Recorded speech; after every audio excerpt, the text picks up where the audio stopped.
Hello and welcome to the Stars and Stripes Firecracker 300 presented by RazeEnergy. A special event here tonight on V-Speed, the Stars and Stripes Racing League here tonight at Daytona International Speedway for 300 miles. And there's a $225 purse for the top 3 finishers in tonight's race. This will be most likely a race of attrition. Pretty good size field here tonight. And these guys very excited and antsy to get things going. Just 15 seconds left in the practice session. And we will be underway in qualifying here in just a few moments. Let's check the weather in tonight's event. 79-degree air temp, but it is 131 degrees on the asphalt. So very, very slick for these drivers potentially. So something to keep your eye on going into some of the corners. These cars can get a little bit light in the rear as these drivers now head to the qualifying session. You see them here on the pit lane, getting ready to get staged up. Thank you for the follow, Kairos 18B. We also want to thank a few others that followed earlier today.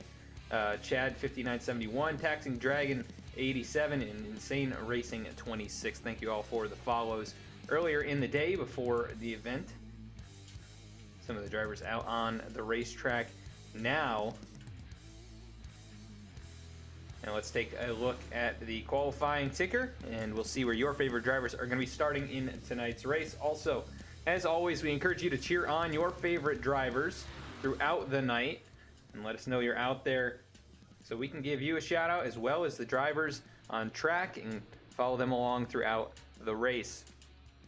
And so this is a group of drivers that are new to me. I don't think I'm really familiar with many of them, but going to be a lot of fun regardless. I have the point standings here alongside me, and a 4-time winner this season, Scott Rickard, in the 05 car. He has not brought it on the racetrack just yet, but he's looking for his 5th victory in what would be 11 races, I believe.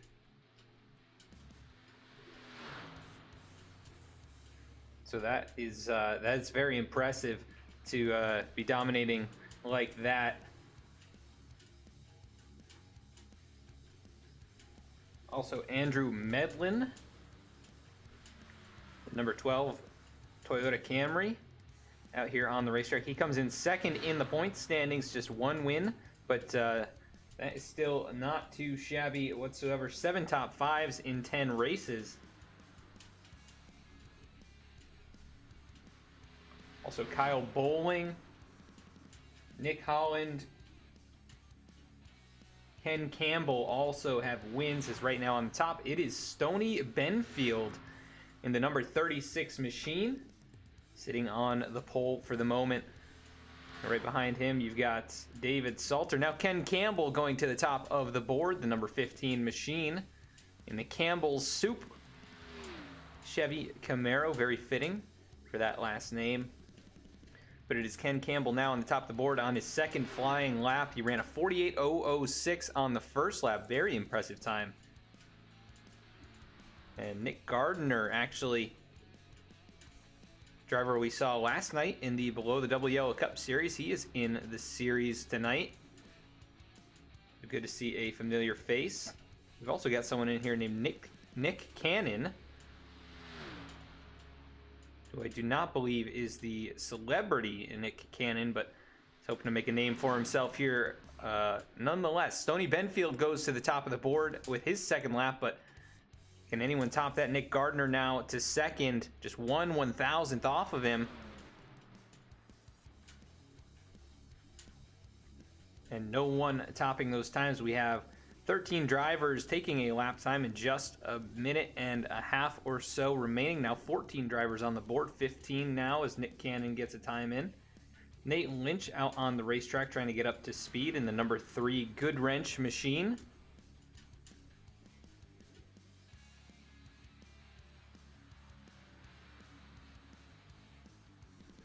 And we do want to thank you all for joining us tonight. Really appreciate support as always. If you're not familiar with V-Speed, we broadcast races from a few different leagues here on iRacing throughout the week. Also We are an esports team that competes in iRacing events as well.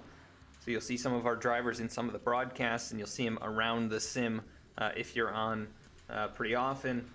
And also we offer broadcasting services, 3D design, 3D printing, custom merchandise, and a lot more. You can check us out at vspeedsim.com. And you can also find us at all of these different social media outlets: Facebook, Instagram, Twitter, and YouTube. And this race will be available on our YouTube next week. That replay will get uploaded over there, so keep an eye out for that. You can see when we announce that that's up on our Facebook and Twitter. It's just 15 seconds now as the 3 of Lynch crosses the line. He runs a 47.983. That'll be good for 9th fastest. And Nate comes in to this race 3rd in points. 5 top 5s in 10 races. No victories yet, but he's looking for his first one here as we are wrapping up qualifying. And we will head to our starting grid. See where your favorite drivers are starting in tonight's event. So here's the starting grid presented by RazeEnergy. On the pole for tonight's race, it is Stony Benfield. Very nice lap time there, 47.946. He beats Nick Gardner by 1/1000th of a second. And we'll see how these guys do throughout the event. A long race, and starting at the front can be an advantage, but you've got to manage it so well to make it there at the end. Christopher Wade going to be rolling off in the 3rd position. 4th is Travis Butte. 5th is Aaron Hale. 6th is going to be Nick Cannon. 7th is David Salter. 8th is Andrew Medlin. 9th is Nate Lynch. And rounding out the top 10 on the starting grid, Aaron Miller in the number 34 car. Ken Campbell going to be starting in the 11th position in that number 15 machine. Clint Mata starting in the 12th position here tonight. 13th is going to be Douglas Hooper in the number 29. Matthew Fitz in the number 23 rolling off in 14th. Mike Lynch starting in the 15th position here tonight. And 16th is going to be John Fix. Starting 17th, it's Michael Lipe. And in 18th, it's Brian Lynch. 19th is going to be Brian Chu. And rounding out the top 20, Jeff Weimer in the number 73 car. Shane Wheeldon in the 21st position on the grid tonight. Chad Hitchcock to his outside in the 22nd position. 23rd is Scott Rickard. 24th is going to be Kyle McCoy. 25th, Derek Offerman. 26th, Timmy McNally. 27th is Patrick Hasty. 28th, Kyle Bowling. 29th, Hunter Parsons. Rounding out the top 30 is Brandon Messick. And 31st, it's Hunter Poston. And 32nd, Danny Ward. 33rd is Max Ward.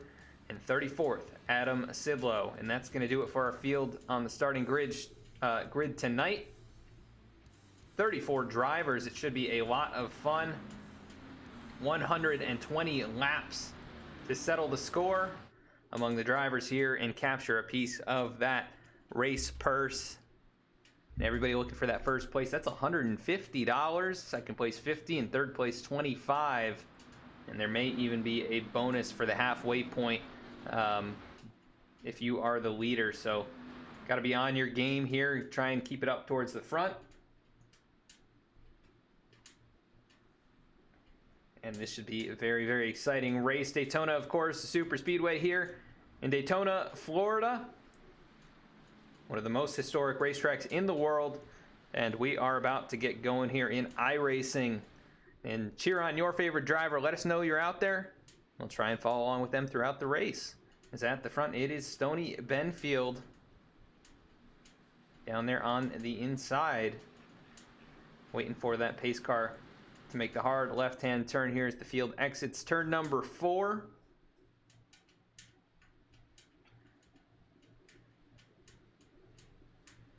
And pace car does make the hard left-hand turn onto pit road. Waiting, green flag is going to fly, and we are underway for the Stars and Stripes Firecracker 300, presented by RazeEnergy.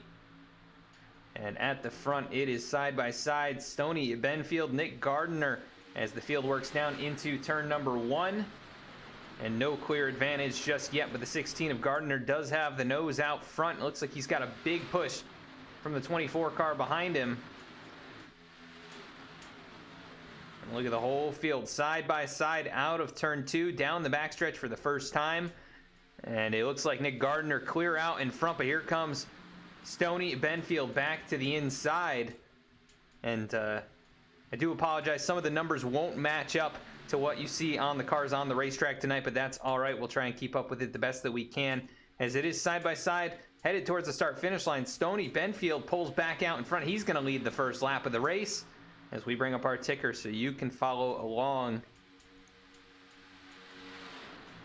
Down into turn number 1 once again. It's the 16 and the 28 side by side. Stoney Benfield, Nick Gardner leading the way. Behind them, it's Christopher Wade and Travis Butte who are side by side, and we see that is Ken Campbell jumping out of line to drop to the back in that number 15 car. He saw something he didn't like, and he is going to pull out of line, and he'll drop clear outside the top 20, even maybe back to the top, outside the top 25, as there goes the Zero machine past him on the outside. That is Hunter Parsons in the 25th position. So Ken Campbell getting out of the way, and possibly out of the melee that could ensue here at some point in this race, as it's a pretty tight battle up here at the front. It is still Stoney Benfield, but look at the little wiggle there down into turn number 1, as he got a big push from the 53 of Christopher Wade behind him.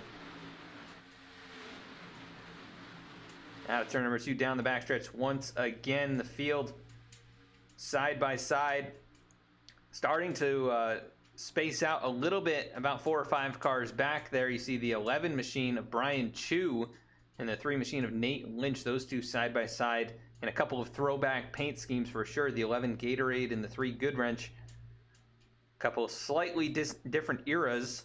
Actually, they may have raced at the same time, those paint schemes, but right now it is all the 28 out in front. That is Stoney Benfield.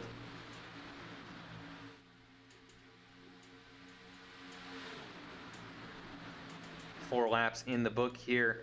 No incidents to speak of as of yet. We do see a couple cars lagging behind, though. That is Kyle McCoy, who's lost the draft, I believe. Let's go on board here. Yeah, he has definitely lost the draft, about 4 seconds back, and that is going to be very difficult to recover from if there's no yellow flag that comes out at any point here. In the next 10 or 15 laps, he will most likely go at least 1 lap down. That number 7 car at a disadvantage so early on in this race. He's going to have to figure out a way to climb back through the field. Is at the front, still a challenge from Nick Gardner on that outside line, but not quite able to pull back in front. We got Paulie D 302 cheering on Hitchcock.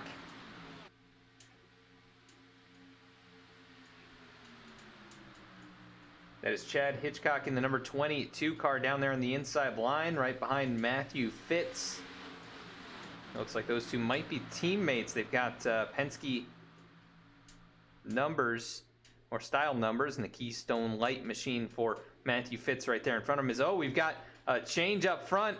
It looks like the 53 of Christopher Wade maybe got hot. He jumps to the outside. He's going to challenge for that race lead as Benfield leads across the line, but he is going to fall behind the 53 now, who does not drop down low. He's going to stick with the high line, and now almost 3 wide as the 16 of Gardner started peeking up in that 3rd lane, but he's going to give him a little shove down there. Oh, and he's going to turn him, and that's going to take out another car right there with him. That is Aaron Hale, who's going to tag the inside wall.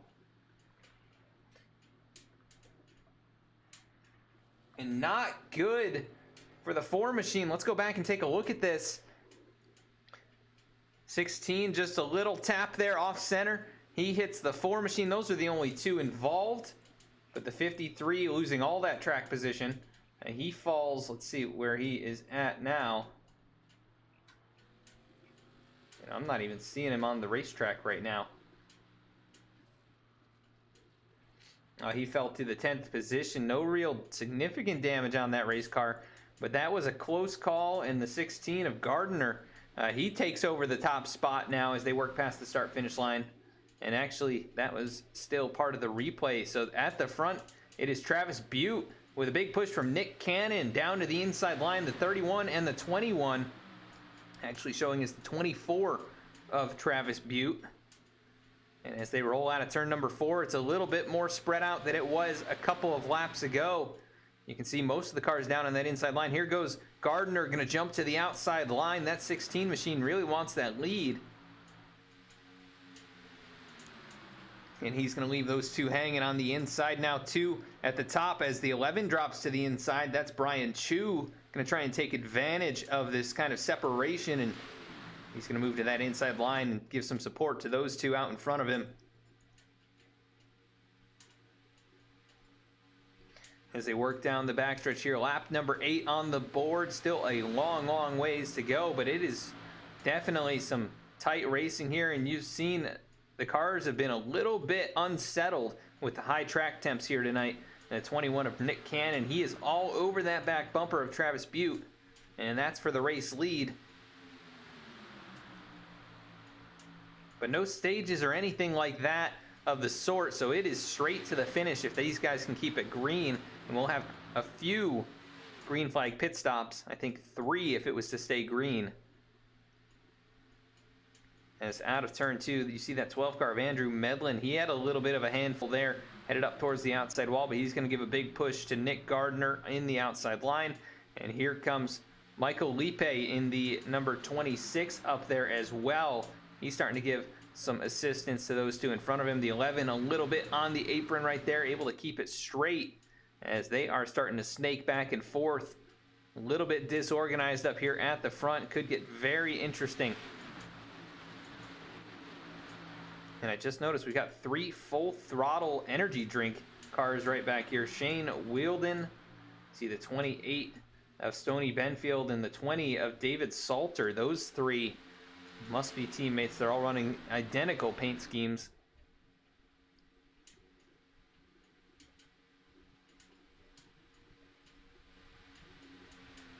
And Travis Butte with the top spot right now, but here comes Gardner challenging again. The 21 up the track just a little bit. That's Nick Cannon. He is able to collect that race car. And let's go on board with Stoney Benfield here. See what he is taking a look at out his windshield. Riding in the 7th position. He's led 5 laps here tonight. And those are the leaders right there in front of him. You can hear a tiny little lift down into the corner. That could be nature of the high track temps, as that car actually does look a little bit loose there through the center of the corner. And oh, we're going 3 wide. That is the 12 to the outside, Andrew Medlin, but he thinks better of it, drops back in line, but that really slowed up Nick Gardner and the whole outside line, and the top 3 have now pulled away in our single file. Look at Gardner, the aggressive move to get down in between the full throttle machines. Right there behind the full throttle machines, the 82 of Clint Mata. He's starting to sneak into the pictures. Oh, almost into the wall. The 26 of Michael Lipe. And a 12 starting to get really high up that racetrack. We've seen him struggle with that a little bit here in the early going. Gonna have to try and keep some momentum. Is the 28. That is actually the 36 of Stoney Benfield. He was down on the apron there. Not exactly sure what that was. Maybe trying to get some air on the nose. And the 22 of Chad Hitchcock weaving a little bit there. Trying to catch that race car as he entered into turn number 3. And now drivers starting to feel the tires and feel the heat from the racetrack. This is getting a little bit dicey up towards the front of the field.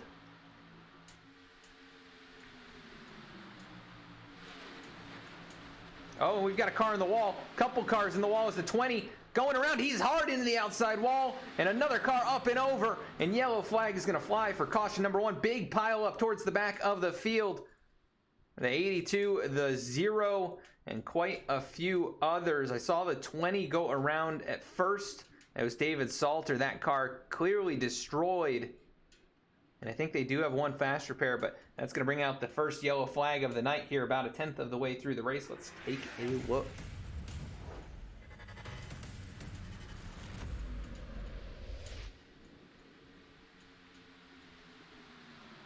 And they were headed down into the corner. You see, I think that's the 222, and then the 20, he gets loose. The 82 machine Big hit there. Nate Lynch as well involved, the 53, the 05. A few drivers able to make it through, but some big hits for a few drivers here. You see Hunter Parsons just get involved at the tail end. He shoves that 82 out of the way, but Clint Mata with a huge impact there. He goes up and over, lands on the roof. He gets hit a couple more times as the 53 and others spinning out here in front of him. Let me see if I can find all of these cars that got involved.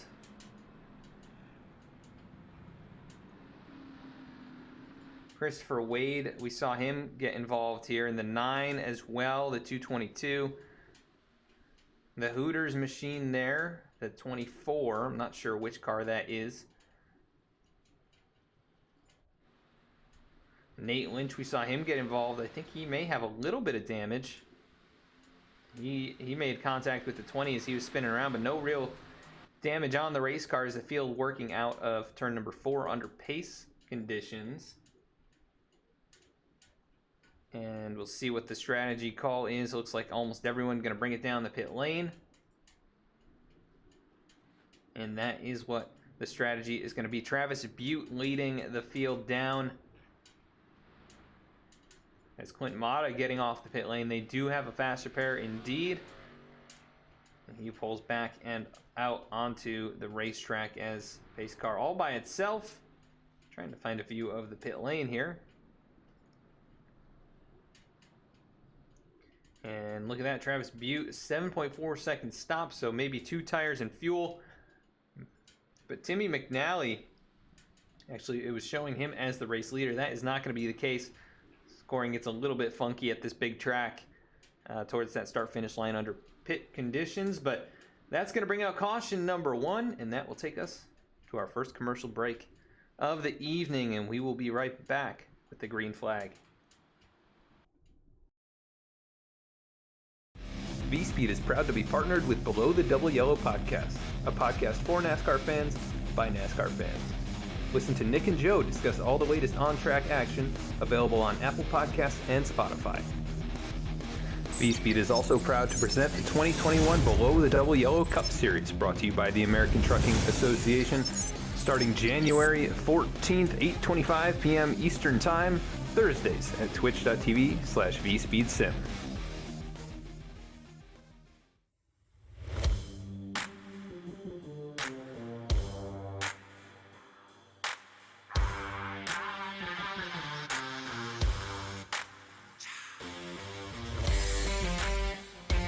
Welcome to V-Speed, your home for sim racing excitement, providing dramatic moments from iRacing and beyond.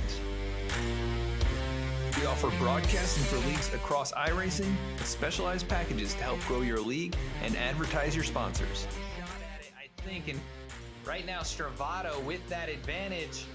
It's half a car length the difference between first and second going into turn 1. He gives the bumper to Connor Horn. These two have gone all year to get to this point. Jacob Shorba drifting up the racetrack. They make contact. The 88 goes around. The 95 goes around. The 12 caught in it. Our design team can help you create anything from paint schemes to sim rig parts with expertise in both 2D and 3D design with 3D printing capabilities. Looking to get into broadcasting yourself? We can help you design and operate custom overlays to make your stream look as professional as possible. Our team can create and manage custom merchandise sales for you and your team. Check out our shop to see what we have in stock and how we can create some awesome merch for you. Check out our race replays on YouTube or catch us live weekly on Twitch. Visit us at vspeedsim.com to see how we can help you on your iRacing journey.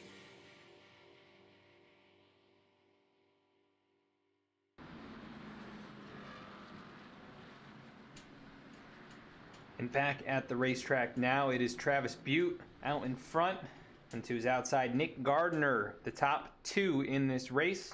We're on lap number 16, going to be coming to lap number 17, working under our first caution of the race. But we'll be going green once again here tonight. And a heavy bit of impact in that last caution between the 20 and the 82. going up into the outside wall. But you see Clint Mata right there in the 3rd position as we are back underway. Green flag in the air. Travis Butte with a good jump there in the inside line. He's going to be able to get out and away by a couple of car lengths over Clint Mata, but that may not be the best strategy. But here comes the 21 of Nick Cannon now to the inside to provide some assistance, and he'll ditch the 16 of Gardner up there. But Gardner with some support from Brian Chu, as well as the 12 machine of Andrew Medlin. And we'll see if these guys get a little bit organized here on this restart, or what the strategy call is. Still such a long ways to go in this race.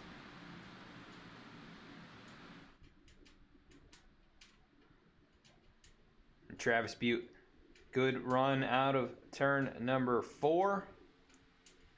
And headed towards the start finish line. He's going to have the advantage. Lots of cars down there in the inside line. Just 3 working up there in the high side.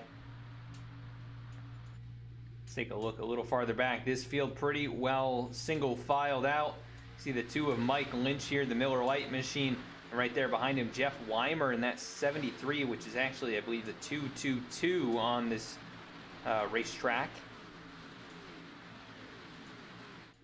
See everybody kind of minding their own business back here, but up at the front, it has been hot and heavy racing for the lead. All right, now Butte with the advantage. Nick Cannon right there behind him. Gardner still trying to make it work up high. He's not had the success that I might have expected, but he doesn't have a lot of help, so that's probably the cause of that number 16 car not able to get the nose out past the 24 down low there. And he's actually going to lose a little bit more ground now, headed into or towards the backstretch. The 11 machine behind him not able to stay right in line with the bumper, and we've seen already in this race how misaligning the bumpers on these cars can cause a lot of problems. We do want to welcome Blazer Pete to the race. Thanks for joining us. As it is just double wide for about 3 cars here in this front pack, and then everybody else single file throughout the rest of the field. Just a little bit going on, maybe very far in the back here. Yep, side by side. Momentarily among these cars, you see John Fix back here by himself. No real help there. And then Hunter Poston in 34th position. He is right now 16 seconds back and really struggling with that race car. He's about 3 seconds a lap slower without the draft. And so that is Brian Lynch in the Hooters machine. He was involved in that first wreck as well. So wasn't sure what driver that was. You see the 0 of Hunter Parsons right there in front of him, and the 53 of Christopher Wade. Wade getting hooked a little bit earlier, but he got involved in that second incident as well. Meanwhile, up here at the front, it is still Travis Butte showing the way, and no real challenge from anyone. Might expect Nick Cannon, though, that 21 car, to jump out of line at some point. Get some clean air on the nose of that race car and cool it down, because pushing like this, especially with the temps as high as they are here tonight, could be very dangerous.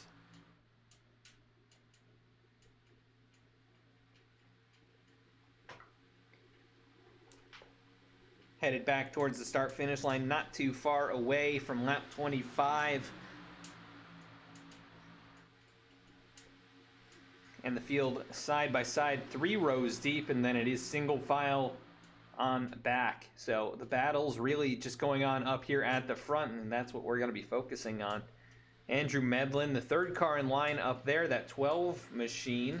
He's had some close calls early on in this event, and looks like he might have a little better handle on it right now.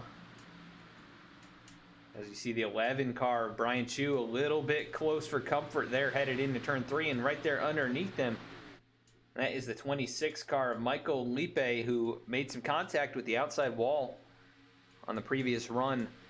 So he's struggling with that car through the trial, but he's actually a bit loose right there.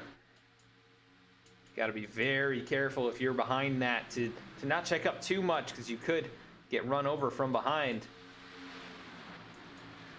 Everybody pretty much full throttle or only lifting occasionally. You see the 26 though a little loose there as well. So definitely some handling issues for a few cars out here tonight. As look at this run by Nick Gardner on the outside line. He's going to try and challenge and take that spot away. And good run right now, but here comes the 24 back to the inside. Not going to work yet for Gardner. We'll see if he can get the run out of turn 4 towards the start-finish line. And it is neck and neck, but it is going to be Travis Butte maintaining that lead with the 21 of Nick Cannon providing assistance. And now the outside line begins to fade just a little bit, but they had a nice organized run there. We'll see if they can manage to do that a few more times. That inside line fairly well spaced out, so it's a bit surprising that those three at the top are not having more success. And here comes the 2 of Mike Lynch, going to try and reel them in, utilizing that high line. You can see the draft at work right there. This could be one of the fastest laps of the race, the one that he's running right now, making up quite a few positions. He goes to the outside of Nate Lynch. And big wiggle there from the 11 car. That time across the line, 45.305 for Mike Lynch. That is definitely up there in the top 10 fastest laps of the race.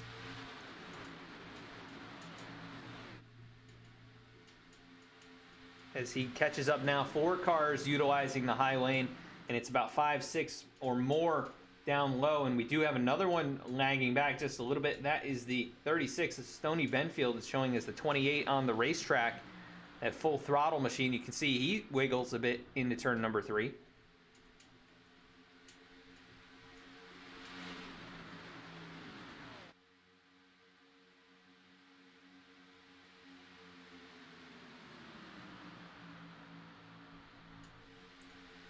And it is still incredibly close up here at the front, but Butte continues to lead lap after lap. He has now led 19 of the 25 laps that have been completed. Not really a whole lot else in terms of lead changes. I think Gardner has led 1 lap. Yes, he has. And I believe the rest of the laps going to Stony Benfield, your pole sitter. Oh, very close call right there, though. The 16 got a bit loose, headed into the corner. Able to keep it off the 21 down low. And a little bit of a wiggle right there. Trying to figure out who that is. Aaron Miller, the 34 car. He's having some handling issues there. As he looks to the inside, not going to make it work this time. And Patrick Hasty right there behind him, trying to keep up as well. These drivers just outside the top 10. Patrick Messick right there behind those two that ride single file. And up at the front, the 82 of Clint Mata. He's going to jump to the outside in front of Gardner, and he'll lead the high line now. And this can be very dangerous if you're not used to drafting with someone, or you've been out in front of the line for a while. Somebody jumps up in front of you. Got to be very careful about how you push those cars. And it looks like the 16 of Gardner right up to the back bumper almost gave him a shot into the tri-oval. But that is not really where you want to do that. It's one of the most difficult parts of this track to do that. As Travis Butte continues to show the way, Clint Mata now to the outside. He's going to challenge for the race lead down the backstretch. Big push from Gardner. And Gardner says, hey, maybe I couldn't get to the lead, but we're going to make this line work. And so he pushes that 82 car clear past the 24, but not able to drop in line there. Mata going to stay with the high lane. And 4 cars working up high now. Really working well together, but Gardner a bit of a wiggle there. And he is playing with fire right on the back bumper through the tri-oval. And at the line that time, it was still Travis Butte. Just barely. It must have been a thousandth of a second. But Clint Mata in the second position right now, working that high lane with a big push from Gardner this time once again. We'll see if they can actually get that lead for the high lane.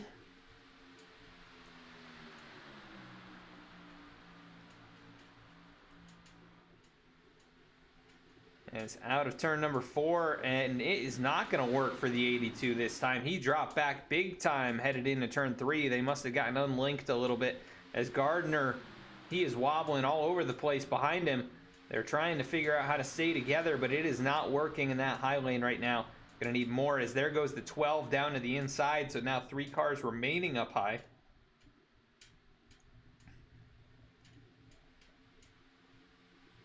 And I think some of these guys realizing that the handling issues playing a big role in the cars here tonight. This is it's unusual that you have conditions like this where the track is so hot, and these cars, even when it's not that hot, can get a bit loose down into the corners. We are going to be coming to a quarter of the way through the race.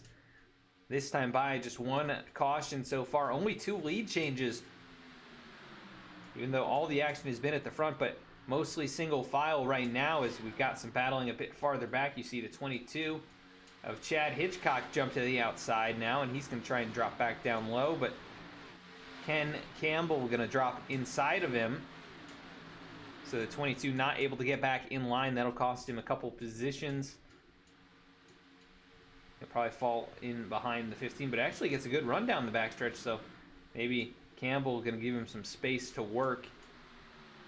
Is the 4 machine of Aaron Hale. You can see he's got the nose damage from the earlier incident. It looks like he has not elected to use the fast repair.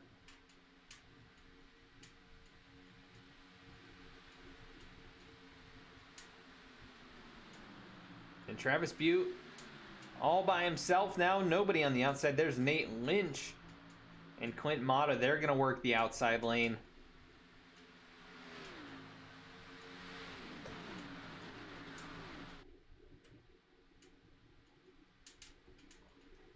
And Clint going to drop back down low as now they're catching a lap machine. That is Hunter Poston.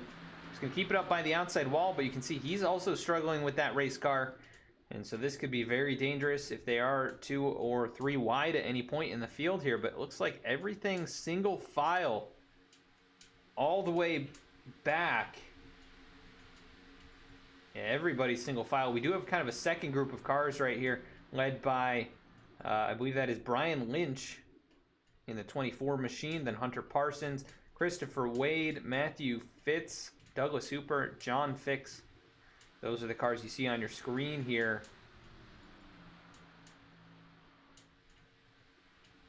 So these guys about 18 seconds back right now, so not quite half a lap, but they are falling a couple of tenths per lap.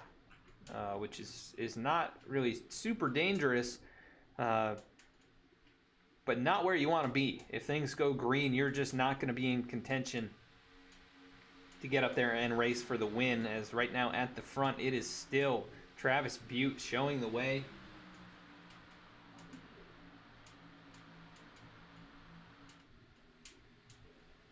And a lot of these drivers new to the league or just participating in the special event here tonight.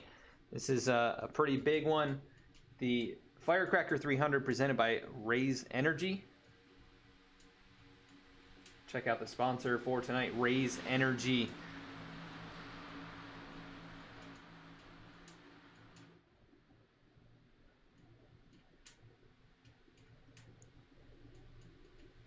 As look at him snaking back and forth up there. It is still Travis Butte, Nick Cannon behind him. Shane Wielden in the 4th position, Michael Lipe in 3rd, and Andrew Medlin in that 5th position. He has been able to stay up here since the restart. And, you know, we'll do a quick run through the field here, actually, since everything's pretty calm at the moment. At the front, Travis Butte, he's led 28 laps out of 34, started 4th. He's up to the race lead. Nick Cannon in 2nd after starting 6th. Michael Lipe up 14 positions to 3rd. Shane Wielden up 17 positions to 4th. Andrew Medlin up 3 to 5th. Brian Chu moving 13 positions early on in this one up to 6th. Nate Lynch up a couple from where he started now in 7th. Clint Mata up 4 to the 8th position. Mike Lynch up 6 to the 9th position. Stoney Benfield, your pole sitter, he has fallen back a bit. He's in the 10th spot. still solidly up in contention. The 34 of Aaron Miller riding in the 11th position. Patrick Hasty started 27th. He is up to 12th, so good run so far for Patrick. Brandon Messick up 17 positions after starting towards the rear of the field. Nick Gardner back about 12 after that outside line. Not a successful effort. He's dropped almost outside the top 15. It's Timmy McNally in 15th right now. To his outside, it's going to be, or actually rather right behind him, Jeff Weimer in the 17th position. Aaron Hale working, or Kyle McCoy up there in the 7. He's working the outside in 17th. Aaron Hale there behind him in 18th. Chad Hitchcock in 19th. 20th is Ken Campbell. 21st, Max Ward. 22nd, Danny Ward. 23rd, Kyle Bowling. 24th, Scott Rickard. 25th, Derek Offerman. 26th is Adam Sidlow. David Salter in 27th, and then leading the second group, Brian Lynch in 28th position. Hunter Parsons in 29th. Christopher Wade 30th. Douglas Hooper in 31st. Matthew Fitz in 32nd. John Fix in 33rd. And rounding out the field one lap down, Hunter Poston. He drops clear to the tail end of this lead group. But one lap down, the only driver off the lead lap. That is your run through the field. Approaching a third of the way complete, and everybody minding their own business. It is single file almost entirely through the pack here. We did see some side-by-side, and Nick Gardner, he's going to try and make that outside line work. Even though it hasn't yet, he is determined to make it work as he pulls the 7 of Kyle McCoy and the 4 of Aaron Hale along with him, and he is making some headway. The inside line not super well linked up, and he might get some other cars to join him up here. You see the 2 machine kind of stacking them up right there down low, and that's going to be a big run in the outside lane. As Gardner now to the outside of Stoney Benfield, that's going to be for the 10th position. The first battle on the racetrack side by side, and now we've got 4 cars working the outside line with the 22 Chad Hitchcock, who we've had some fans cheer on.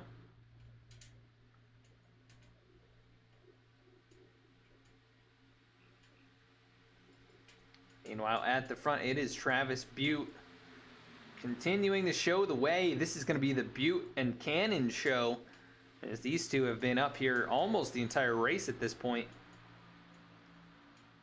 And obviously very comfortable with running with each other.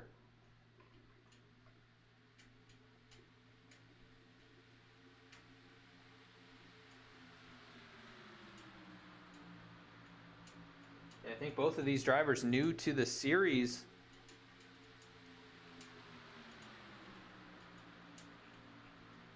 But obviously have some experience racing together because they're doing a great job out front. Now you see the 22 all by himself up high. That is Chad Hitchcock. The rest of the car is dropping down to the inside and settling in line. About 25 laps on this run now, maybe a bit more than that. And Hitchcock all by himself up here. Nowhere to drop in until maybe behind this 2 car. And he will do just that. So the entire lead pack now single file working the low line. You see, trying to figure out who that was. Patrick Hasty, I think, dropping down to the apron. And now here goes the 34 of Aaron Miller peaking high. And they're stacking it up just a little bit down low behind Stoney Benfield. You see a big gap behind the 22 created right there. And look at on the out. Oh, big wiggle there. I think that is Danny Ward who caught the apron on the exit of turn 4. He's going to be able to hang on to it, but he'll drop all the way back to the tail end of this lead pack, and he might indeed lose the pack if he's not careful here. He's about 6/10 and growing 7/10 now behind David Salter, who is really his only hope to keep the draft, and I don't think he's going to be able to do it. He's falling now to about a second behind. And I saw Hunter Poston. He was starting to make his way along the outside lane. He slots in behind Ken Campbell, that 15 car. As now we've got a car jumping to the outside. That is the 5 of Shane Wielden, but he's going to drop down low once again, right in front of the 12 machine of Andrew Medlin. So still single file all the way through the lead pack.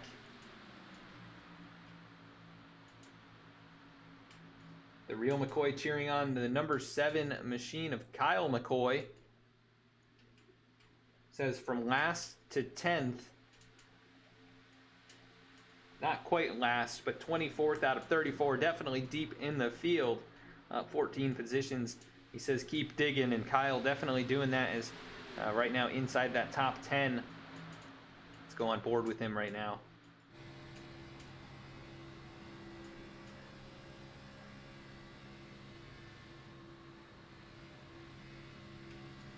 You hear him lift just a little bit there to not run over the 16 of Gardner. But the field lapping right now at not really a super fast pace. The fast lap times of the race around a 45 flat. Fastest lap, I think, a 44.98. Actually, rather, a 44.95, the fastest lap of the race so far. And currently, these guys running about a 46.3, which is the same as that second small group behind them. So a bit surprising. You see a car up there. I think that's the 5 machine struggling to stay on the inside line. And it's actually going to be pit stops now as the field working down towards the pit lane. This is dangerous. See Nate Lynch really deep into the braking zone. Everybody able to slow it up. And a lot of cars staying on the racetrack. It looks like 12 race cars staying out for the moment.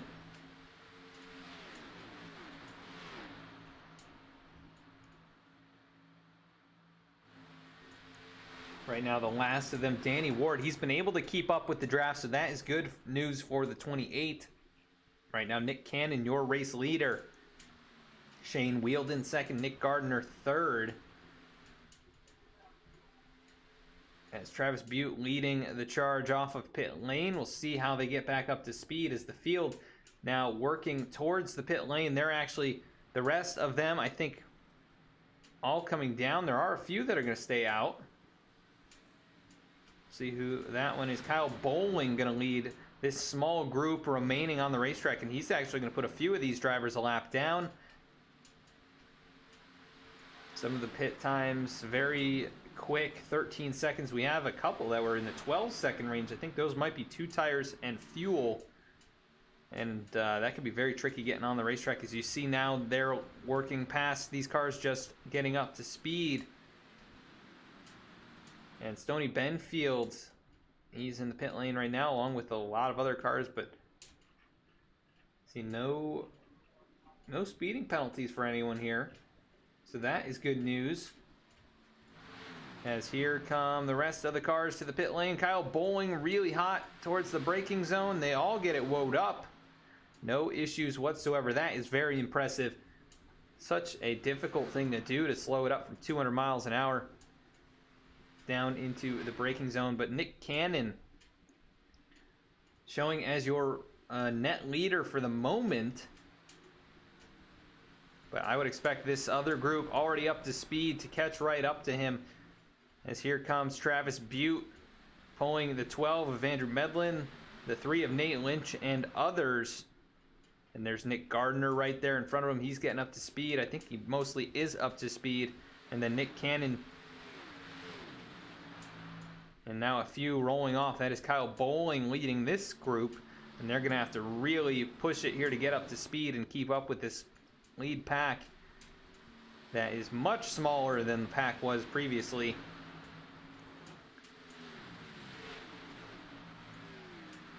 So Travis Butte and company trying to catch up to Nick Cannon, who is showing as the race leader, but he is not fully up to speed.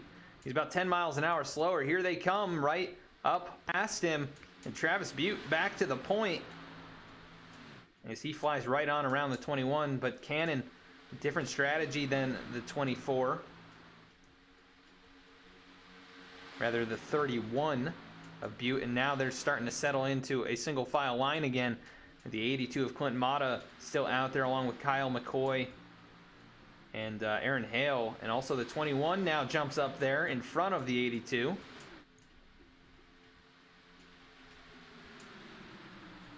And so now we have a 10-car lead pack. Kyle Bowling and Scott Rickard behind those guys. Just 2 cars right here. And then a little ways back, it's Derek Offerman all by himself. And then Mike Lynch leading a huge group of race cars from 14th on back to about 23rd. Danny Ward, the last one in this group. So a bit more spread out than previously as we are getting closer and closer to the halfway point in this race. We've got fans cheering on the number 12. That is Andrew Medlin riding in second position right now.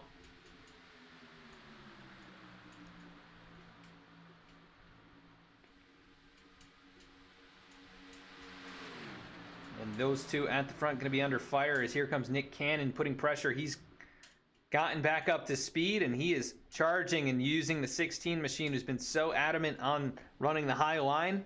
And he's made it interesting for us here to be able to do that all race long. Now pushing the 21 towards the point. And they're making great progress. The inside line not super well connected. And they are already up there now battling for the lead. That is the 21 of Nick Cannon, the 16 of Nick Gardner. The Nick and Nick show up on the high side.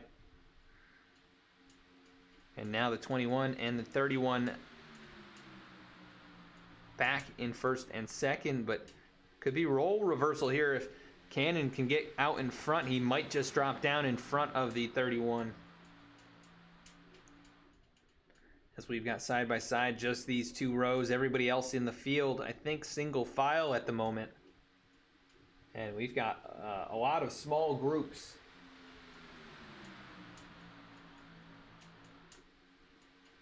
This lead pack about 10 seconds in front of the second group of race cars. I really don't know what happened with them. They must have had just a longer cycle on pit lane or just not able to get up to speed very well. Yeah, yellow flag now flying. And it looks like maybe the 10 of Derek Offerman. Yes, big hit by Offerman and others involved. Let's see what happened.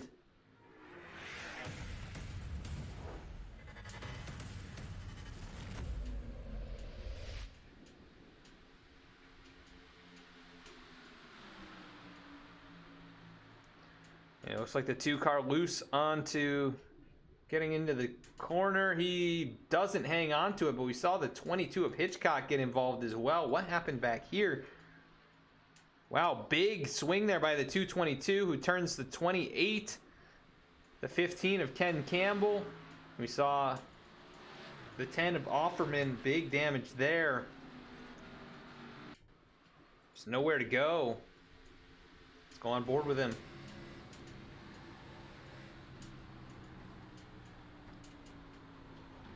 Thought he could make it through, but big hit. And right there you see the sign of the full throttle. Not something you want to see when you're in a race car. And that car is hurt. And that is going to bring out our second yellow flag of the night, just past lap number 50.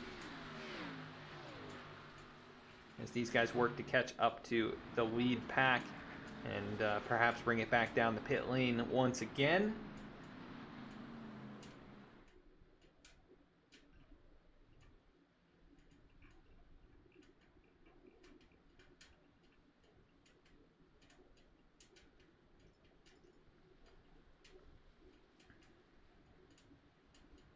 And the 22 of Chad Hitchcock, I believe, was involved in that for Paulie D cheering him on in chat.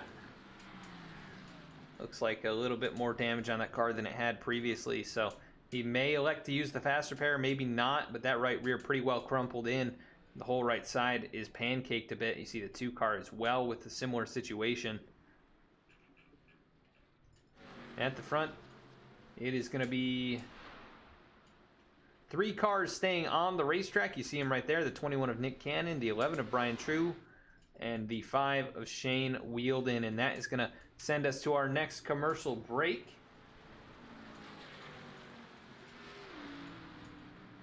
and we will be right back with the green flag.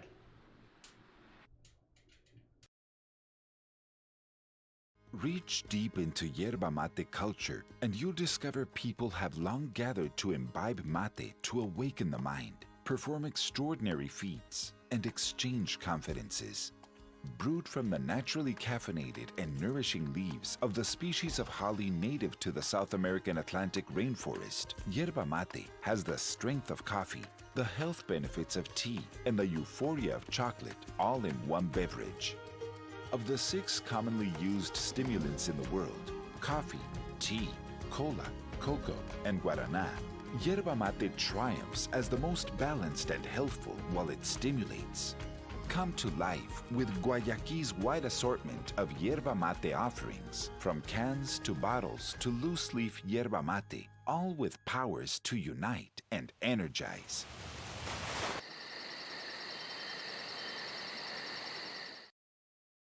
I'm Jonathan Proper, CEO of Drops.com, and I'm here to give you the naked truth about laundry. Size does not matter when it comes to laundry. Let's start with jugs. It's big all right, messy too, and expensive. You know why? Lots of plastic, lots of water, shipped all over the country, from factory to warehouse to retailer. That's what you're paying for. It's a dinosaur, and we all know dinosaurs are extinct. Meet our imitators. This is your average detergent pod. It has 20 plus chemicals with names nobody can pronounce. Nice colors. I hope they don't stain. I know color doesn't clean. Would you take a bath in either of these? No way. That's why we developed Drops. Drops is dye-free, MPE-free, phosphate-free, animal cruelty-free. So free, it's freaking awesome. We make Drops with only 6 safe ingredients, certified by the EPA. Drops is tough on dirt, but gentle enough for baby's skin. It's so gentle, I'm taking a bath in it. Doing laundry with Drops is hard to up. 1 drop equals 1 load. Now, can we talk about my package? 100% recyclable. Manufacturing Drops ourselves and distributing directly helps us cut out the middleman and reduce transportation costs. With delivery plans as low as $4 a month, the average family can save $100 a year. Hello? What are you saying? The cleanest clothes at the lowest price? You're damn right it's a great deal. Thanks for calling. Shipping is always free. You choose the product and plan that's right for you, and we'll drop Drops at your door. The naked truth is that Drops makes laundry better and life easier. Every Drops counts, saving money, plastic, water, and time. So go to Drops.com. The first one's on us. And back under the green flag here for the Stars and Stripes Racing League Firecracker 300, presented by RazeEnergy. Nick Cannon out in front. He leads the way. 3 cars stayed out during the caution. And we are approaching the halfway point here. 120 laps to settle the score and earn some cash for these drivers in this special event. Look at the 11 car making the bold move to the outside. He wants to get to the point and lead at that halfway mark, where there is also a bonus payout for the driver leading at that point. And oh, the 24 of Butte, he makes a move along with the 11. He wants to get back to the lead. He's led so much of this race, being very aggressive and trying to do so. He tries to look to the outside. Looks like he's going to make it work, but Gardner right there as well. He's going to take it 3 wide and coming to the start-finish line. Nearly contact behind him, the 26 and the 21 door-to-door. And the 11 car still leading the way. That is Brian Chu out in front.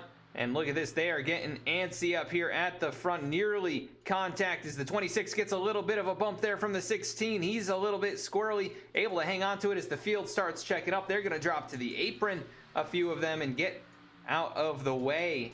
Definitely picking up. Business is definitely picking up here at the front. And Brian Chu out at the point in the 24... or the 31 of Travis Butte, not able to make it back to the lead, but he is still working on it. The 26 of Michael Lipe there behind him. Now the 21 of Cannon jumps up high, and he's going to get a push from that 31 car who has been at the front, and the 21 has been the pusher for so much of this race. And the 26 there behind him, 4 cars up high, 4 cars down low, and they're trying to do some side drafting and some drafting action there. And big run by the high line. The top 3 all going to be able to pull out in front of the 11, and 26 drops down in front. That's going to check those guys up. They're a bit scattered now, as we only see 2 cars on the high side. Nick Gardner, one of them, and he is so adamant, like I've said before, to stay up there. And here comes Travis Butte, going to try and work the high line with him. And headed towards the halfway point of this race. Everybody trying to get that extra cash in their pocket for that bonus payout to be the leader at the halfway point. At 21, he has the edge right now. That inside line working well, but maybe a big push here from the 16 right up to the back bumper of Travis Butte. Getting exciting here at the front of the field. This is where all the action's been all race long. Not really a whole lot throughout the rest of the pack to speak of. As look at this though, off center, he's going to give the 21 a tap. Nick Cannon around the leader spinning, and that's going to allow the 31 of Travis Butte to take over the top spot, and that's going to bring out caution number 3.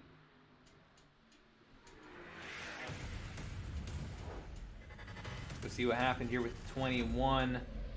Pretty much caught it right there on our screen.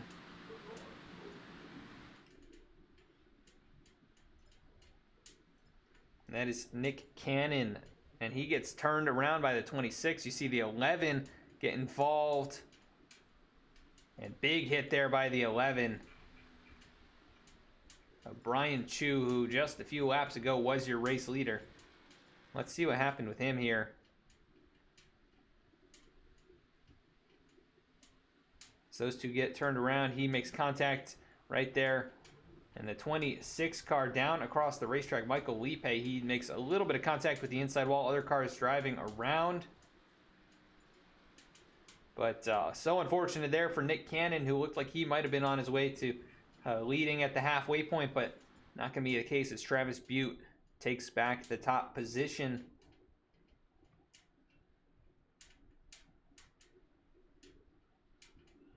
And no doubt in my mind that that 11 car, Brian True, brings it down, and he will, along with Gardner. Is Nick Gardner going to stay out? He is going to bring it in. And only a few cars staying out. The 12 of Andrew Medlin, the 5 of Shane Wielden, and the 31 of Travis Butte. Looks like Clint Mata also staying out. So 4 cars out here on the racetrack. Shane Wielden out here the longest of anyone. He's got 14 laps on the tires and fuel.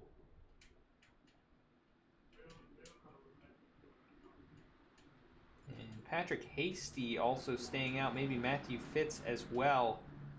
So a couple more cars that were a bit farther back going to be up here towards the top 5 as well.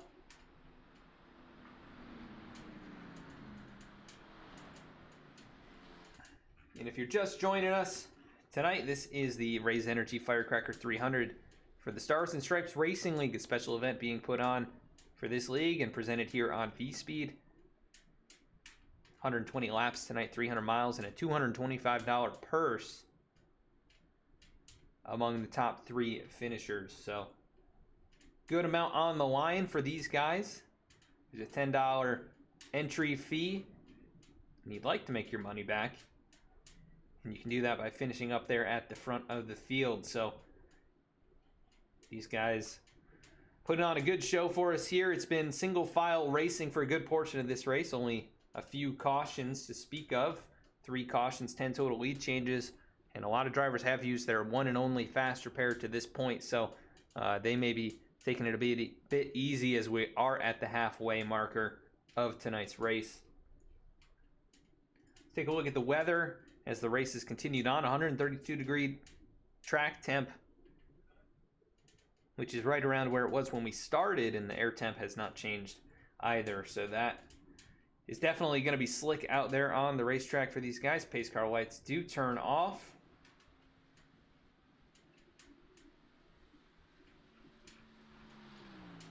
Want to let you know that you can follow us at a few of these different social media outlets. If you enjoyed the broadcast, please consider following or subscribing. Also check us out on Facebook, Instagram, Twitter, and also on our YouTube channel, where this race replay will be up in a few days. Most likely early on next week, this will be up there, where you can watch it again and again, along with a lot of other great sim racing content. A lot of fun races have been had here on the channel. You can check us out at vspeedsim.com if you're interested in broadcasting services, as well as custom design, 3D printing, custom merchandise, and much more. Check us out there, vspeedsim.com. And if you are interested in some merchandise, you can join us right here on Twitter or on Twitch, and follow us on Twitter as well. Once we hit these follower goals, which we're not very far away of now, or far away from, I should say, we'll be giving away a piece of merchandise of your choosing, whether or not it's a hat or a shirt. You can pick one out, and we will send it to you. If you just follow along here, it will be a random follower of both platforms.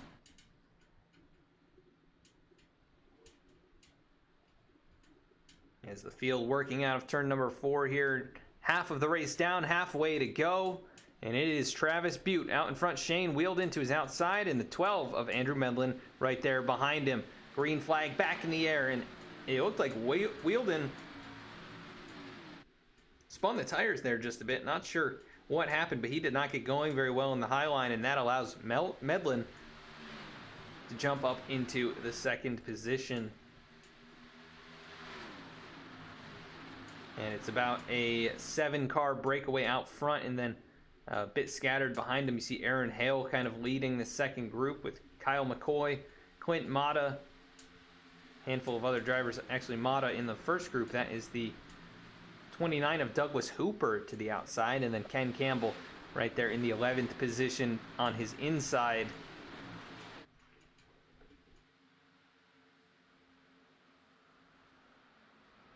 Oh, and we've got Butte going around at the front of the field. Damaged Nick Gardner. Other cars spinning well after the accident. As they lock it down, there's still contact being made. Man, that was completely unexpected. I barely even heard it, and then I just see cars spinning around and around. Let's go take a look. And that all started most likely with the 24 out in front.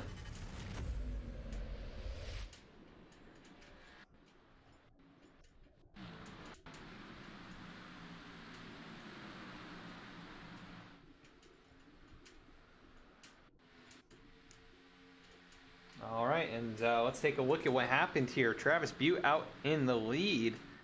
You see the 5 machine up there on the high side, the 12 right there behind. That was Andrew Medlin, and then the 23 up high. A few other cars there, and they just come together. The outside line, that 5 car just came right down, and nowhere to go for a couple of these drivers. You see the 7 machine, just huge hit on the 24, and they continue to make contact well after the wreck is kind of over. You see the 0, and then the other, you see 2 24 cars making contact right there. I believe it was the 29 of Hooper and the 7 of Kyle McCoy. Just nowhere to go for those guys. And I don't know what happened with Nick Gardner. He had a second spin kind of happen right there. See the 82 of Mata able to keep it under control for the most part, but man, some big hits, and these guys end up spinning around. Man, and all these hits well after that initial caution. Oh man, the 16 of Gardner, he got punted right there. And that's unfortunate for a driver who's been working to keep things entertaining by running the high line for us. And right now, Andrew Medlin takes the top spot away. He's got a little bit of left rear damage, but not too bad on that race car.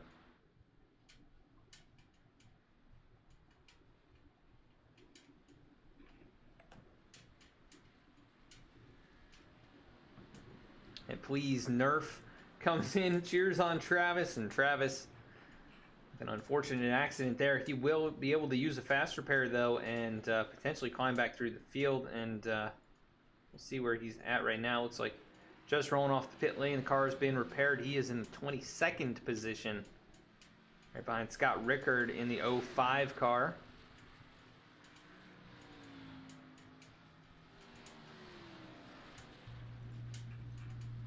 And that puts us under the yellow flag once again. Cautions breeding cautions. And we will go quickly to a side-by-side commercial break and be right back with the green flag. V-Speed is proud to be partnered with Below the Double Yellow podcast, a podcast for NASCAR fans by NASCAR fans. Listen to Nick and Joe discuss all the latest on-track action, available on Apple Podcasts and Spotify. V-Speed is also proud to present the 2021 Below the Double Yellow Cup Series, brought to you by the American Trucking Association, starting January 14th, 8:25 p.m. Eastern Time, Thursdays at twitch.tv/VSpeedSim.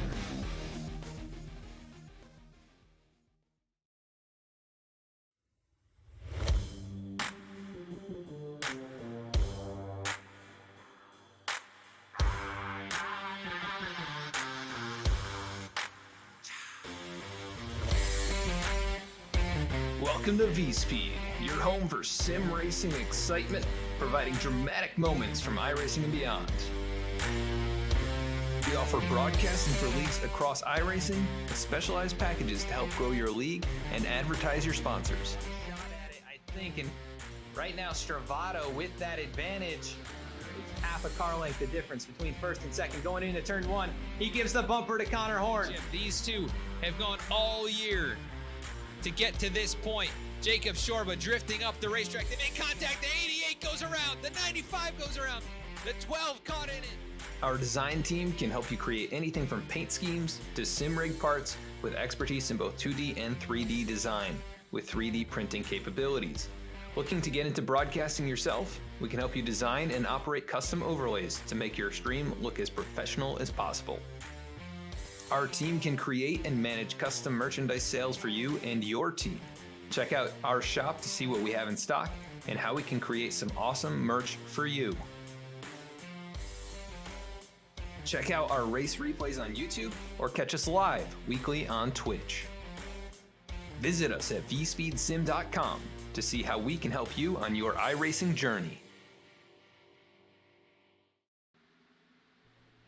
And getting back up to speed now, green flag back in the air. It is Andrew Medlin at the point, and he is leading Patrick Hasty. Hasty, though, with a great run down into turn number one as he tries to take the lead away. Not going to happen as he doesn't have any support behind him now. And the 53 of Christopher Wade now reeling him back in. Might be able to give him a shot down the backstretch here, but he's rather going to elect to go to the inside line. And the 53 now the leader of that top lane. 3 cars in a row compared to about 5, 6, 7 down low. And then we've got another gap back here, a couple more cars up high. That is the 73 of Jeff Weimer. The 22 of Chad Hitchcock is now, they are looking to go 3 wide. The 22 drops back in line now. And there you see Travis Butte already up to the 14th position. He's led over 2/3 of this race, and you know he wants to get back out there and challenge for the race win. Is out in front, though, Andrew Medlin. He's been able to pull the 30 of Timmy McNally along with him, and they are out by themselves here, single file. But the 53 now pulls alongside McNally. That is Christopher Wade battling for the second position, that 53. And there's a big gap between the 30 and the 25 in that low line. He might just jump down in there. We'll have to see. Not a lot of room remaining as Hasty starting to close in. And the 53 not fully clear of that 30 car. But the top two now leading the way on the inside line. And then Hasty a couple car lengths back down there. The 73 in that line now. And here comes Travis Butte up into the top 10. And they're going to split the 53 nearly. The 9 car of John Fix, he elects to stay in line. That is probably the smart move. Still long ways to go in this race as they work out of turn number 4, headed to lap number 69. And these drivers doing a nice job of keeping things settled right now at the front. The 53 all by himself. Not a lot of help, really, just a car length or so back to that 9 car. And they have not been able to make that high line work at all. He has continued to drop as 3 cars now clear on the inside. Here comes the 73 to the inside. And Travis Butte already moving towards the top 5.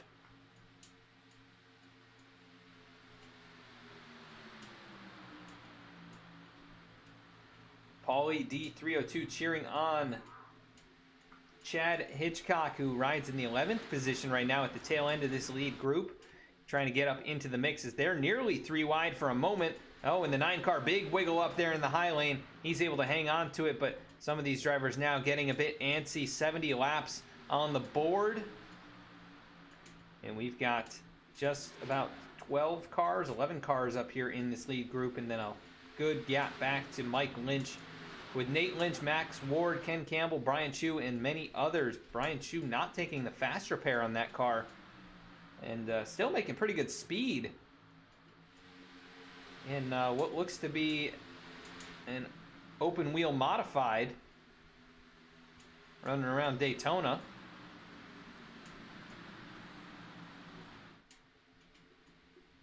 Is up here at the front, things staying as they are.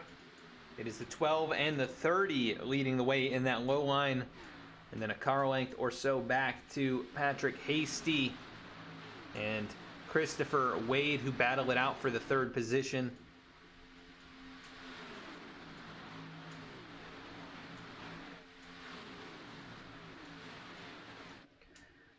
And it has been pretty exciting up here at the front. A lot of other drivers towards the mid and rear of the pack have not done a whole lot to shake things up. It's been very calm back in those parts of the field, but you do see some action starting to develop now with Brian Lynch on that high side alongside Mike Lynch. And then you see the 34 up there as well. I believe that car, Aaron Miller, he is first car 1 lap down. And he's going to drop to the inside line now. Plenty of room in front of the 2 machine to do so. And they're starting to get single file once again. Even up here at the front, you see the 26 machine of Michael Lipe, who's had his own share of struggles here tonight. He's challenging to get back into podium position. And at the very front, Christopher Wade was able to leapfrog the 12 machine. And the 24, also the 30, he's the 31 on our scoring pylon. As they're approaching lap traffic, this is going to get very interesting. The 7 car of Kyle McCoy already 1 lap down. He's about to go 2 laps down. He's going to stay in the high lane, and we are going to be 3 wide for a moment.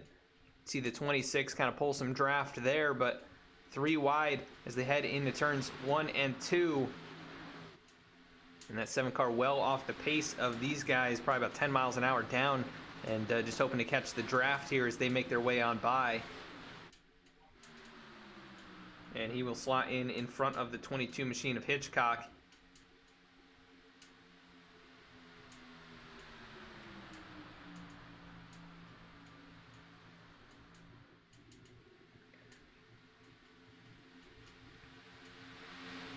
And out of turn number 4, lap 73 coming to a completion. It is Travis Butte back at the point, and he is probably very relieved to be up here without any major issue. He's already had to use the fast repair, and nearly 75 laps completed. Right behind him, the 53 and the 21. They're going to make contact. That's Nick Cannon, and the 53 of Wade able to hang on to it. A heck of a save, though, and the 27 of Brandon Messick, big nose damage on that race car, and that may have been a result of that. Let's take a look. Yeah, it looks like that was probably the case. They got loose up there in front of him, and he runs right square into the back of the 30 car. But man, what a save by Christopher Wade. Got to give a big attaboy to him for able to keep that car under control and pointed in the right direction. That is very fantastic driving there, but no caution, and that really slowed up the cars behind.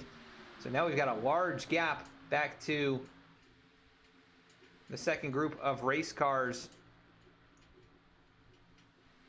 About 5 seconds back to Hunter Poston, who's been able to get back on the lead lap and rides in the 8th spot. It's Hunter Poston and Hunter Parsons leading this group. A couple Hunters out in front there. Not very often you see two drivers with that first name grouped up together on the racetrack, but they are well behind this group of cars. The top 6 or 7 now have broken away by over 5 seconds.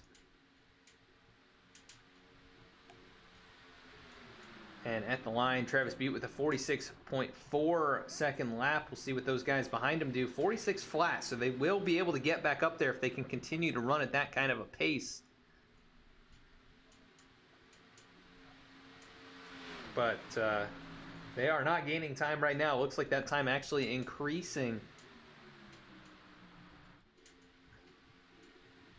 You can see these two really pushing each other to try and make up that ground, but the 53 of Christopher Wade now behind them. He's got some damage, and he is towards the front of this group, so that's really going to hurt the pace overall, and we've got some side-by-side through there as well.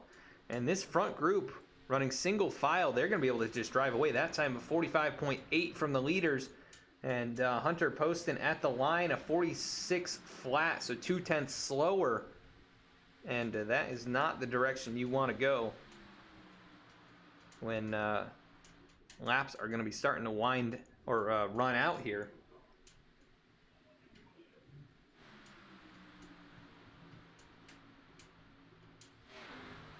But this is your lead pack. This is the set of drivers currently in contention for this thing, and there will be at least one more pit stop before it's all said and done. They've been out here about 13 laps. Some drivers like Andrew Medlin have been out here for 24 laps. Both he, Patrick Hasty, and Douglas Hooper all out here for 24 laps.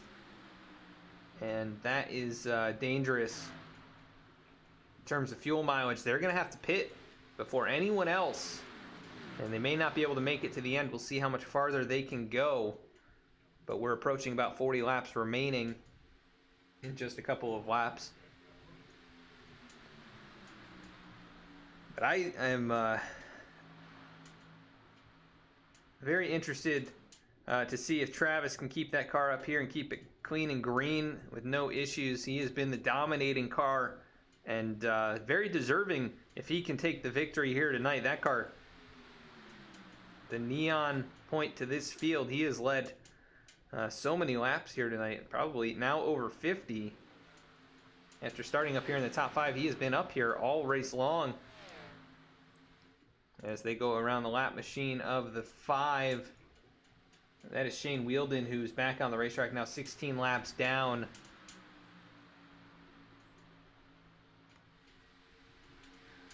Cheer on your favorite driver in chat. Let us know you're out there. Let us know who you're rooting for.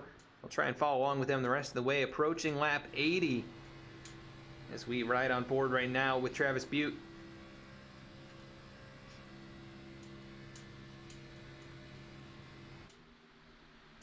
And he is out in front of Michael Lipe, Nick Cannon, Chad Hitchcock, and Andrew Medlin, the top 5, and then Jeff Weimer right there as well. Hunter Parsons a ways back. We have 6 cars in this lead group, and then it's Hunter Parsons, Hunter Poston, and they have started to reel in the lead pack now. 4 seconds behind as this group has gotten organized. So these guys will probably get back up there, but now side by side at the front of the pack, this is going to slow them up quite a bit here on this lap, I think, as you see them now working through turns 3 and 4. Right now, 190 miles an hour for this pack, and the leader's right around that same speed. Second place, Michael Lipe, hitting about 195 as they're coming across the start-finish line. He's actually going to jump out of line in the 21 of Nick Cannon now taking over second spot, where he has run a good portion of this race. And now Chad Hitchcock into the 3rd position. The 7 car right there in the mix as well. He is the first car 2 laps down.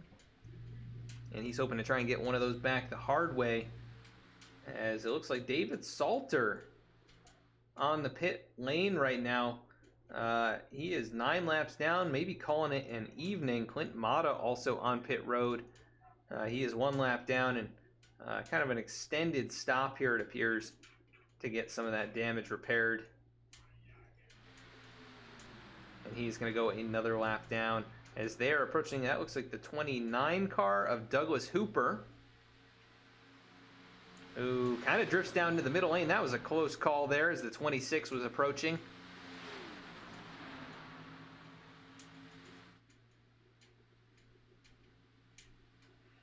If you're enjoying the race here on V-Speed, please consider following us or subscribing. It really does a lot and helps us continue to bring you great racing content throughout the week. This has been a lot of fun in this one. From Daytona, the Stars and Stripes Racing League Firecracker 300, presented by RazeEnergy. Thank you for that follow, Rogue Ranger. Appreciate that. And thank you for tuning in. Hope you have enjoyed so far. As there goes the 82 of Clinton Mata back onto the racetrack. And he will join the field 3 laps down now in 32nd position, most likely out of contention to win this thing unless a few things go his way. The 26 car of Lipe still trying to work up high. He's now alongside the 7 machine of Kyle McCoy, who is a lap car. Look at that though, big wiggle by the 22. Thank you, BJM8948, for the follow. Appreciate that. Thank you for tuning in as it is starting to get busy up at the front. The 22 of Hitchcock alongside the 26. And these two have had their share of issues in this race. The 26 has brushed the wall a few times. 22 has gotten loose down low a couple of times. So going to have to do a very good job of keeping it together as they both get a little bit squirrely alongside one another. Man, that was a close moment. And that's the difference right there from 6th to 7th. 7th place, Hunter Parsons, 4.3 seconds. They were gaining, and now they've started to lose a little bit. Last time around, 5/10 slower for Hunter than your race leader. That is very significant. And they have lost a few more tenths as we speak, now up to 4.6 seconds behind. As we are now at 35 laps to go. A couple drivers, like I said. Andrew Medlin, he's been out here 32 laps. Patrick Hasty, 32 laps. And those are the only drivers who have been out here that long. And they're going to have to pit probably in the next 2-3 laps. But they should be able to make it to the end if that is the case. Or it'll be very close. Oh, big wiggle there. Michael Lipe. We've seen him with the handling problems today. But that car really out of control right now. He had a big moment headed into turn 3.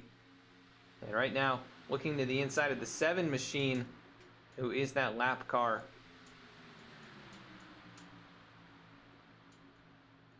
Oh, and the 22 of Hitchcock, he's going to get loose there too. And this is going to slow up this lead pack if they continue to make these mistakes. That second group of race cars has not been able to gain just yet. They're not very organized right now.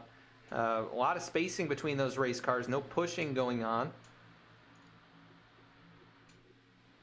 But if they can get organized, they can get back up there in contention. These guys up at the front struggling with the handling a little bit.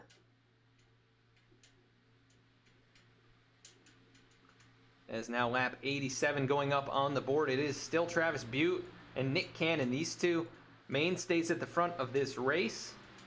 And looking like the favorites to potentially win it.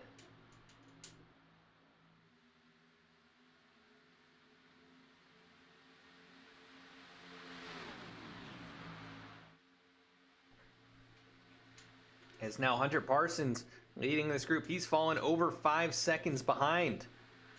So they gained a second and then they lost it all back. And we do have a third group of race cars out there. Trying to see who that is. Looks like it's, you've got the 29 machine of Douglas Hooper leading a few other race cars. I think Derek Offerman right here behind him. And then you've got Matthew Fitz, Nick Gardner. Gardner, who had such a strong run in this race. He's back here. Brian Chu. Danny Ward.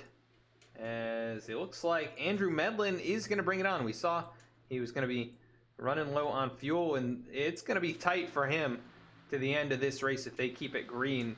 But that reduces the car count in this lead group of cars. Actually creates a bit of a gap back to Jeff Weimer as well. He's going to have to really fight to stay with these guys with that damage especially.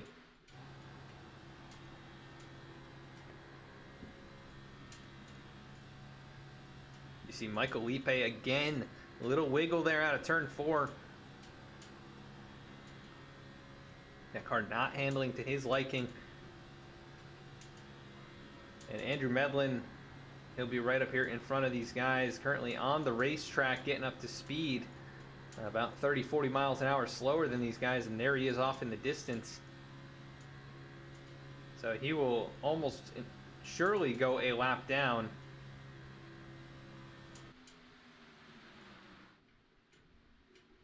But he might be able to stay right out in front of the leaders here, and that would be a huge thing to be able to do, as things would then cycle around and everybody would make their pit stops. These guys probably gonna have to make it in about 6 or 7 laps. And we do have some coming in behind. The 4 of Aaron Hale, he's gonna bring it in, along with the 30 of Timmy McNally, 25 of Patrick Hasty, who had been out there for a long time. And these guys having some trouble getting in their box right in front of each other. And we'll see how they get off here onto the racetrack and see where they cycle out. With the leaders making their way through 3 and 4, I think they may go a lap down. And we'll see when these guys make their way onto the pit lane and what their call is in terms of strategy. I think everyone who just pitted took 4 tires.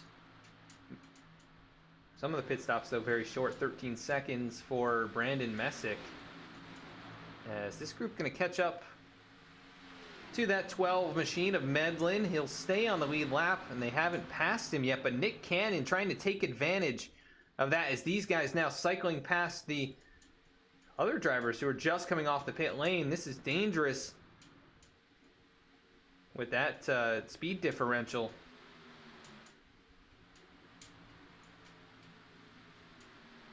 And right now, still 20 cars yet to pit. Medlin, the first car who has pit. And then Aaron Hale a lap down just behind this lead group.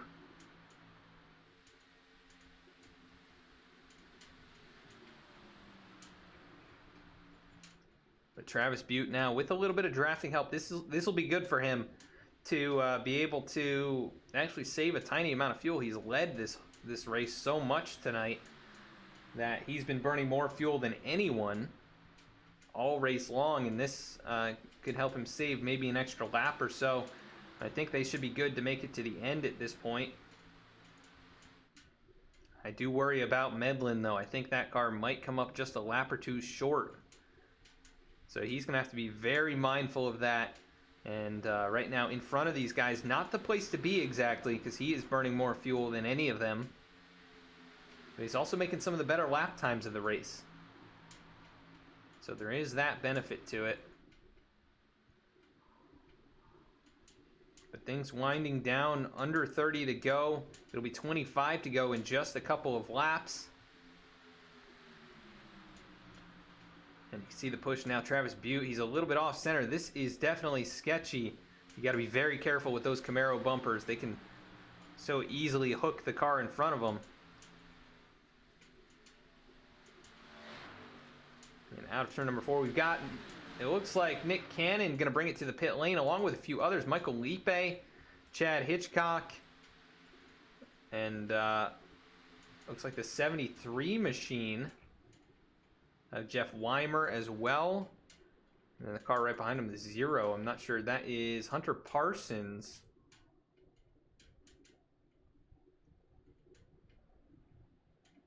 I am not sure how Hunter got up there in the mix with those guys.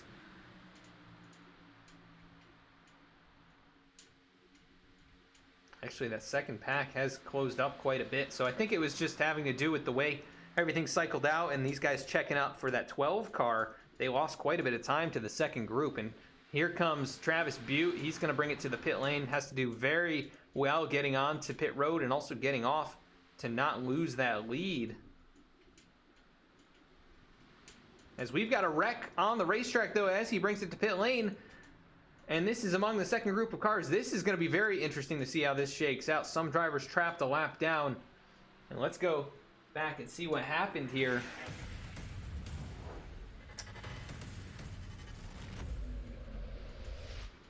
It all started with Stoney Benfield, it appears, who was very slow on the racetrack. He was your pole sitter here tonight. He's led 5 laps with multiple laps down right now with a very damaged race car. He goes to the middle of the racetrack, and then Nate Lynch, nowhere to go, just runs him over, and then across the track they go. A few other cars involved in that, and then you see the 44. That looks like the 59 also involved. That was Max Ward. Let's see this again. Yeah, he gets nailed in the right front. And good job by the 15 of Ken Campbell to navigate through that. Let's go on board with Ken.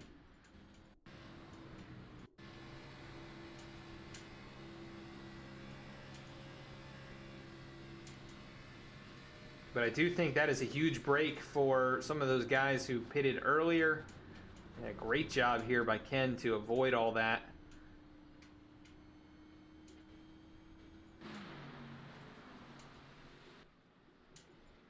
Nate Lynch leading the field on the pit road. He's going to have to sit on the pit lane, though, for extended repairs. And Travis Butte, I think, will cycle out as your race leader. So that is huge for him. Huge for the 12 car. That is absolutely a very key moment for him. As Travis Butte going to be your race leader. Nick Cannon will cycle out second. So it works out for him as well. Michael Lipe also staying out here.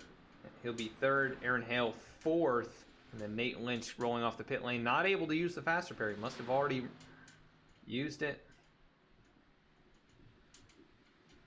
And he is going to struggle with straight line speed. Thank you, Paulie D302 for the follow. Appreciate you tuning in and hanging out in chat as well. It's always nice to see people enjoying the race and commenting on the action.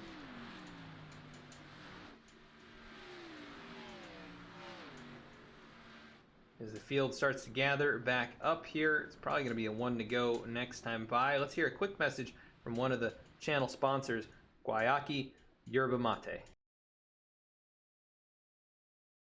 Reach deep into yerba mate culture, and you'll discover people have long gathered to imbibe mate to awaken the mind, perform extraordinary feats, and exchange confidences. Brewed from the naturally caffeinated and nourishing leaves of the species of holly native to the South American Atlantic rainforest, yerba mate has the strength of coffee, the health benefits of tea, and the euphoria of chocolate, all in one beverage. Of the 6 commonly used stimulants in the world, coffee, tea, cola, cocoa, and guaraná, yerba mate triumphs as the most balanced and healthful while it stimulates. Come to life with Guayaquil's wide assortment of yerba mate offerings, from cans to bottles to loose-leaf yerba mate, all with powers to unite and energize.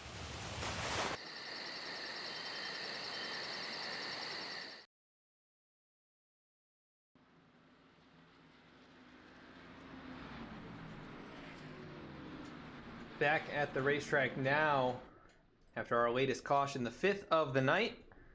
Total of 15 lead changes in tonight's race. Right now it is Nick Cannon and Travis Butte who have been up in the top 2 for probably, I'd say, about 75% of the race. Both of them involved in some accidents, but able to recover and get back up to the point. And let's do a quick rundown of your top 10 as they sit in the field with just under 25 laps to go. It is Travis Butte, who's led 68 laps here after starting in 4th. He is your race leader. Nick Cannon rides in 2nd. He's led 7 laps here tonight after starting in 6th. Michael Lipe up in 3rd. He started 17th, and he is doing a good job of staying up in contention. Aaron Hell in 4th. He started in 5th. Timmy McNally in 5th. He started in 26th. or actually, rather, he is in 6th. Brandon Messick in 5th position. He started 30th. Christopher Wade in 7th. Mike Lynch in 8th. Nick Gardner 9th. Ken Campbell in that 10th position. But at the front, getting ready to get us going, it is Travis Butte. Green flag in the air, and we are back underway once again.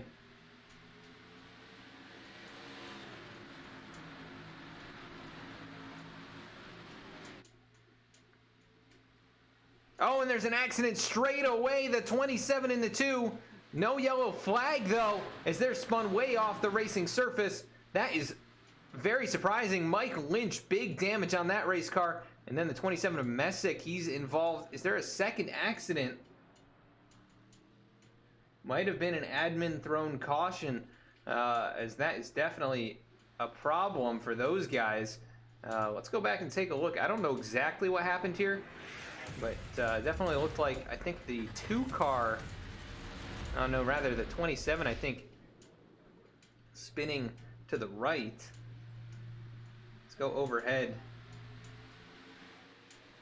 See Brandon Messick, the red, number 27, he jumps to the middle lane. The 2 car goes to the high side. He actually comes down into the 27, and they just get together. Down across the racetrack they go. 27 parks it right there and waits till it's safe to get going again. But that car, some big damage. The 2 of Mike Lynch.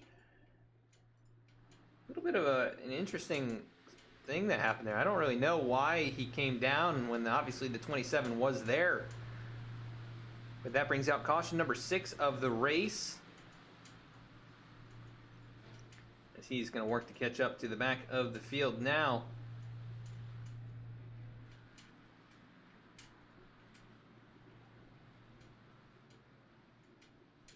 So cautions breeding cautions. It's what we've seen all race long. We've had a few green flag pit stops, but we've also had 6 cautions in this race in the first 100 laps.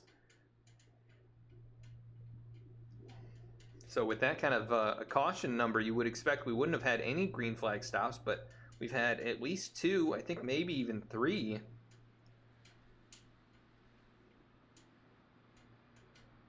And those we had a couple really nice long green flag runs, over 30 laps apiece, and then each caution that comes out generally has brought another caution right along with it. That's just how this race has been. But it has been some great racing action at the front, and it will be 20 to go next time by. And we've actually knocked this race out at a pretty good pace here. 100 laps in an hour and 45 minutes for the broadcast time, and that actually includes a few minutes of practice and qualifying. So this guy's doing a great job of knocking out laps here. Those long green flag runs definitely do help. And then we're just bunching up all the caution laps together, essentially. So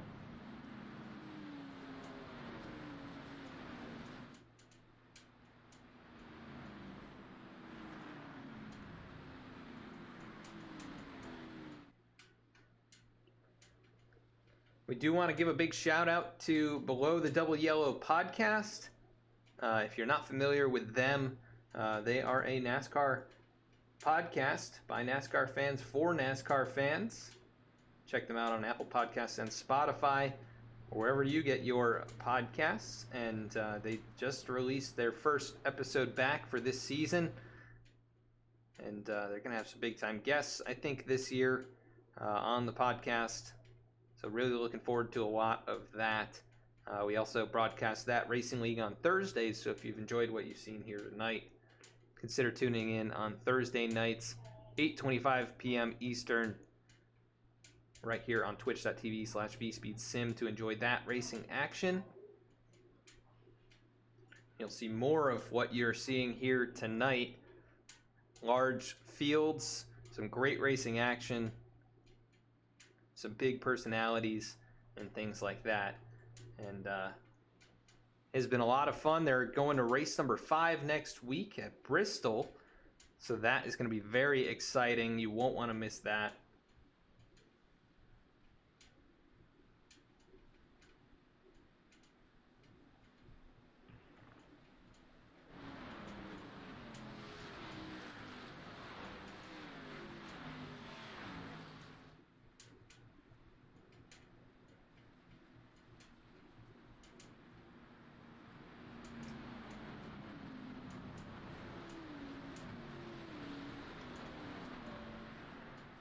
We do want to thank everyone for tuning in here tonight. It's been a lot of fun working with this group, putting on a fun show for us. I want to thank Nate Lynch in that number 3 machine on the racetrack for reaching out and having us do this tonight. It has been a pleasure so far. He's obviously got a bit of work to do to try and capture a victory here. That car very significantly damaged, but we'll see if he can kind of keep pace here.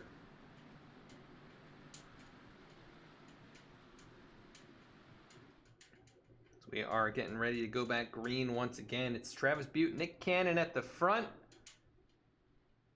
And then behind them, Aaron Hale and Michael Lipe. The 26 car, and then the 53 of Christopher Wade. You see him there in the silver and black machine. To his outside, Timmy McNally. The Nick Gardner back up in contention. That car is nicely repaired. And then the 12 car of Andrew Medlin, who got lucky with the timing of that last, or caution 2 cautions ago. And we are back underway. Green flag in the air. Great restart by Travis Butte. He's going to jump out in front in the 21, able to get a pretty solid restart as well. Now the 26 of Lipe right on his back bumper. That 26 car has struggled a bit with the handling. We'll see what he is able to do as they work onto the back straightaway. Look at that, side by side. Nobody is holding back at this point. It is pretty much go time if you've been kind of lingering around for this much of the race. If you still have that fast repair, consider yourself lucky, because I don't think many drivers do at this point in the event. I know of at least a handful up here in the front that definitely do not, and that 24 car is one of them. Travis Butte showing the way. Look at Nick Cannon, though, challenging on the outside line.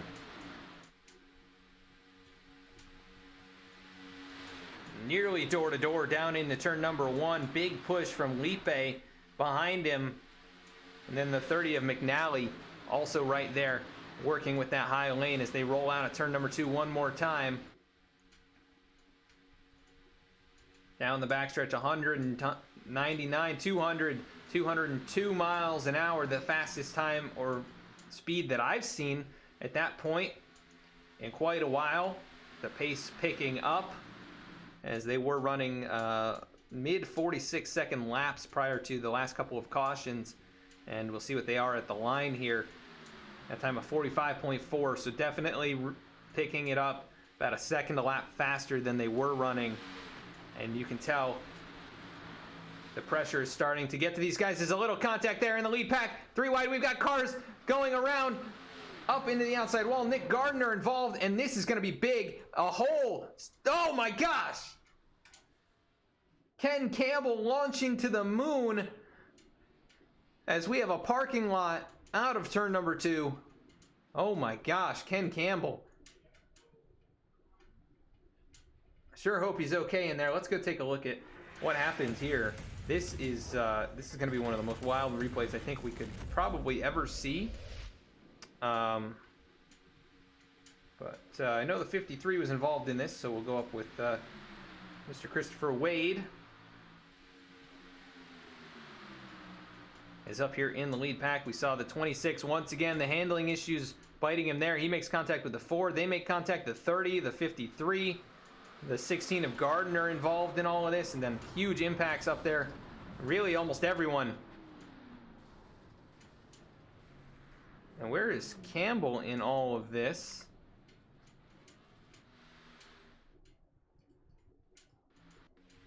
Ken Campbell, we're going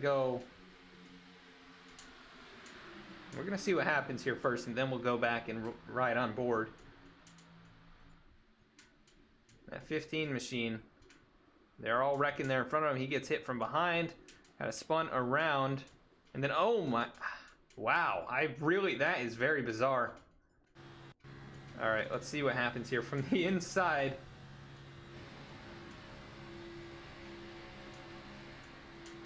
You see the wreck happening up in front of him.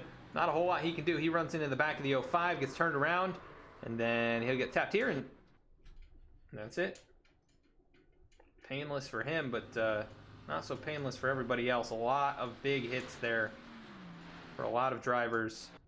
See if we can go back to that wreck again.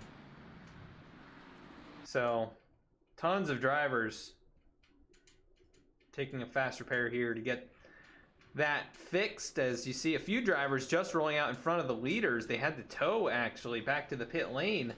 Chad Hitchcock, one of them, he was on pit lane there for 39 seconds. And that is it was a parking lot out of turn 2, and almost the entire half of the field was caught up in that one. But just in front of the accident were Travis Butte and Nick Cannon, who have been able to survive most of the wrecks tonight.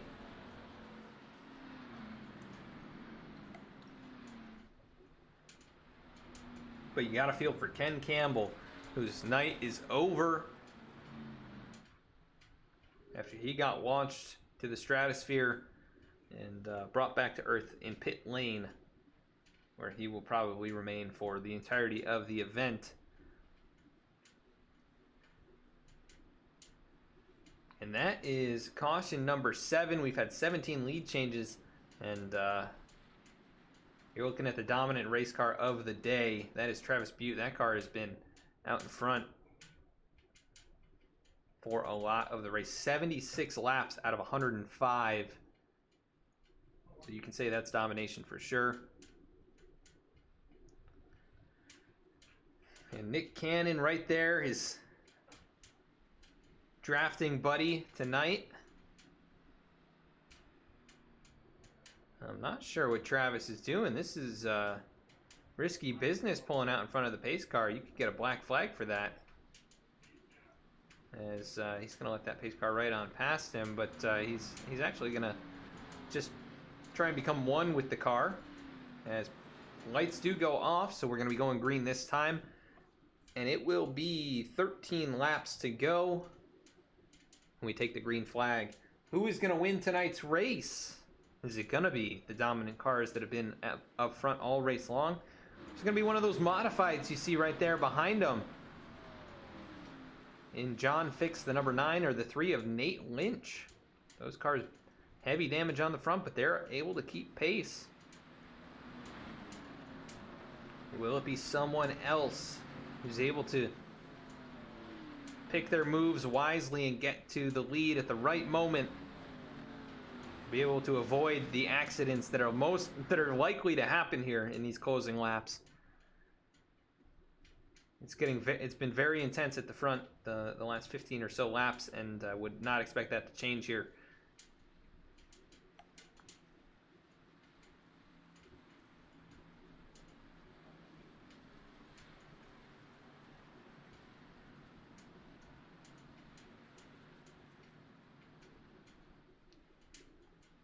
As the field works through turns 3 and 4, it is Nick Cannon and Travis Butte here on the front row once again. We'll see if Nick can get any kind of a good restart and get some help from behind, but that car with no front end, the 25 right there behind the 31 of Butte, that car is still clean. That is Patrick Hasty. Maybe he can get up there and win this thing. 13 laps to go. Green flag in the air, and we are back underway. A car pulling the pit lane late. That is the 23 machine, who's actually going to miss the entry to pit lane completely. And we've got cars wrecking in the back of the field right away. Big hits back there. I think Ken... Oh, nope. That was... who was that? Trying to find who that was. Maybe Danny. Yep, Danny Ward involved in this one. Let's go take a look. Not sure exactly what happened. Oh, interesting. And it looks like that 2 car once again involved in an accident right here on the restart. Or actually was not really involved. That was almost entirely on the 28 car, I think. Let's go back to an overhead view and actually take a look at this, so where we can understand what happened.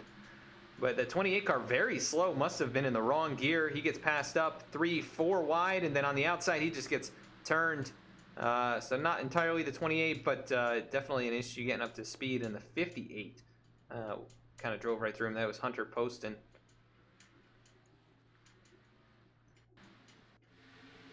as he tried to shoot the gap there. That just did not work. And that involves the 11 car, Brian Chu, and then that car right there, the 73. That's 73 of Jeff Weimer, who has heavy damage from that. He's taking it behind the wall, actually. So the field pretty slowed down here as they wait for the pace car to catch up. I think Nick Cannon may have had the lead. Yeah, so Nick Cannon taking over the top spot here. What a change that is. Oh, do they have to make their way past the pace car?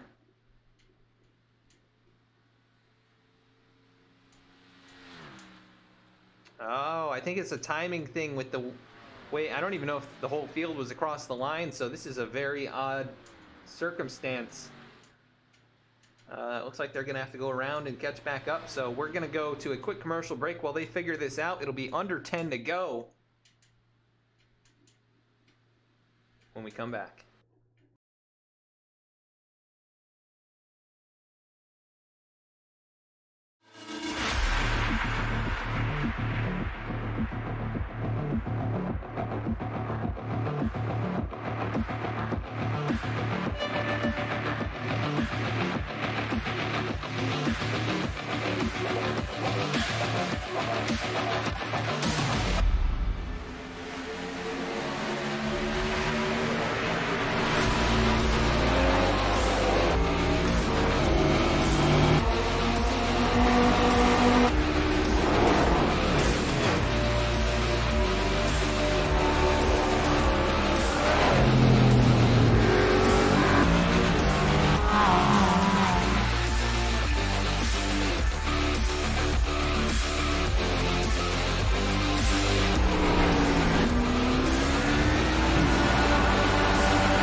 V-Speed is proud to be partnered with Below the Double Yellow podcast, a podcast for NASCAR fans by NASCAR fans. Listen to Nick and Joe discuss all the latest on-track action, available on Apple Podcasts and Spotify. V-Speed is also proud to present the 2021 Below the Double Yellow Cup Series, brought to you by the American Trucking Association, starting January 14th, 8:25 p.m. Eastern Time, Thursdays at twitch.tv/VSpeedSim.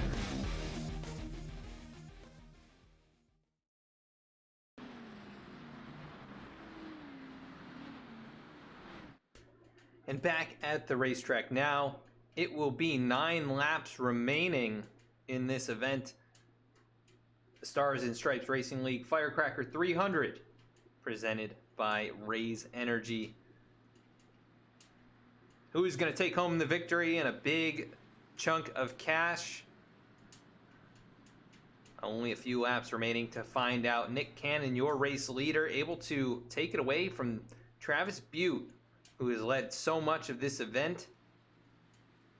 And then you've got Patrick Hasty, and Nate Lynch has made his way up into the 3rd position, right there behind them. Then it's Hunter Parsons, Brian Lynch in 5th and 6th, and then Andrew Medlin, John Fix, Aaron Hale, and Mike Lynch, the top 10, as the field works out of turn 4 onto the short chute here, headed to the start-finish line. Green flag back in the air. And we are back underway. Not a great restart from Butte, but that may have been intentional as the 21 of Nick Cannon gets going. And it's getting a little bit foggy here in Daytona. This is a little bit unusual. You don't see this happen very often, as now the 24 car pulls up behind Cannon. He's going to look to the outside now. This is the battle for the race lead, for the race win, and not too many competitive cars left in this with all the wrecks that we've had recently at the end of this. And look at this run by the 24. He's going to go to the point, and here comes the 25 of Patrick Hasty, trying to make it work up on the high side, and he's going to get some help. That's Hunter Parsons behind him. Parsons going to get to the back bumper, not able to give him a shove just yet, but they get onto the short chute, headed to the start-finish line. Maybe going to be able to do that here before they get down into turn number 1, as they are starting to get lined up. 3 cars on the outside, about 8 cars down on the inside, and it is going to be 8 laps to go to the end of this race. Look at these two at the front, though. They've been nose to tail all race long in this order. And maybe they had an agreement before things started.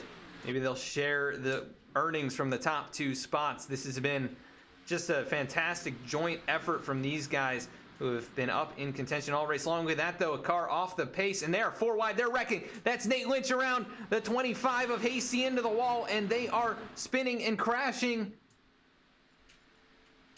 They are able to keep it under green. Patrick Hasty, big damage there. Now the yellow flag flies, and Andrew Medlin, huge damage. Let's go take a look at what happened right here. They caught up to the lap car.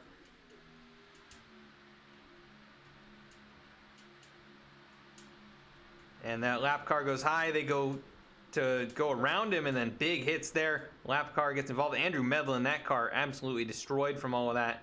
I'm not sure there was a second wreck, but I think the admin's throwing the yellow flag there. But let's go on board with Andrew Medlin. He had really nowhere to go. Gets a little bit of contact there, tries to keep it straight, and then that car gonna be very beat up, and we'll see if he's able to keep any speed in it for the last few laps here. But that is gonna bring out another yellow flag and more damaged race cars out of contention, most likely, and Travis Butte takes the lead back away. That is caution number 9. We've had 19 lead changes here tonight.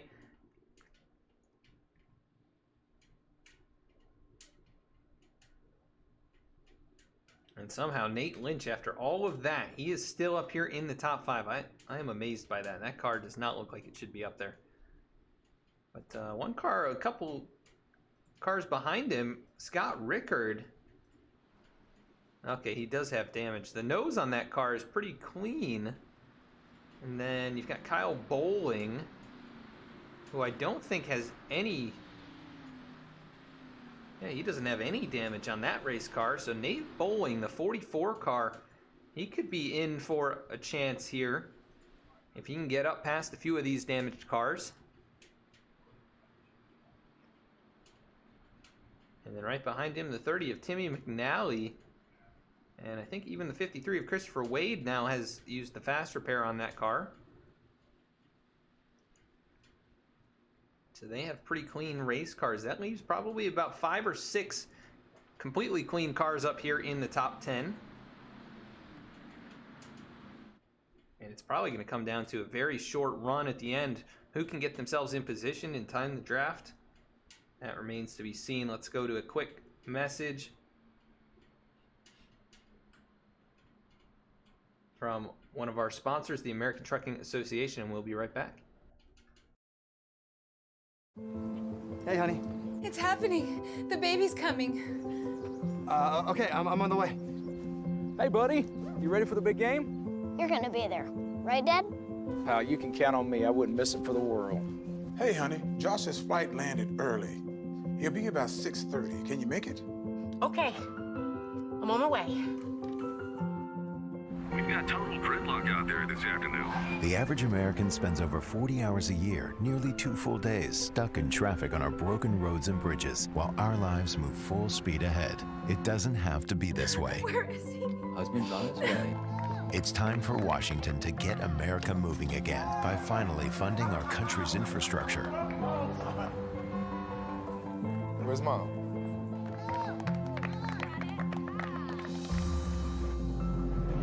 Tell Washington to fund America's infrastructure, because life won't wait.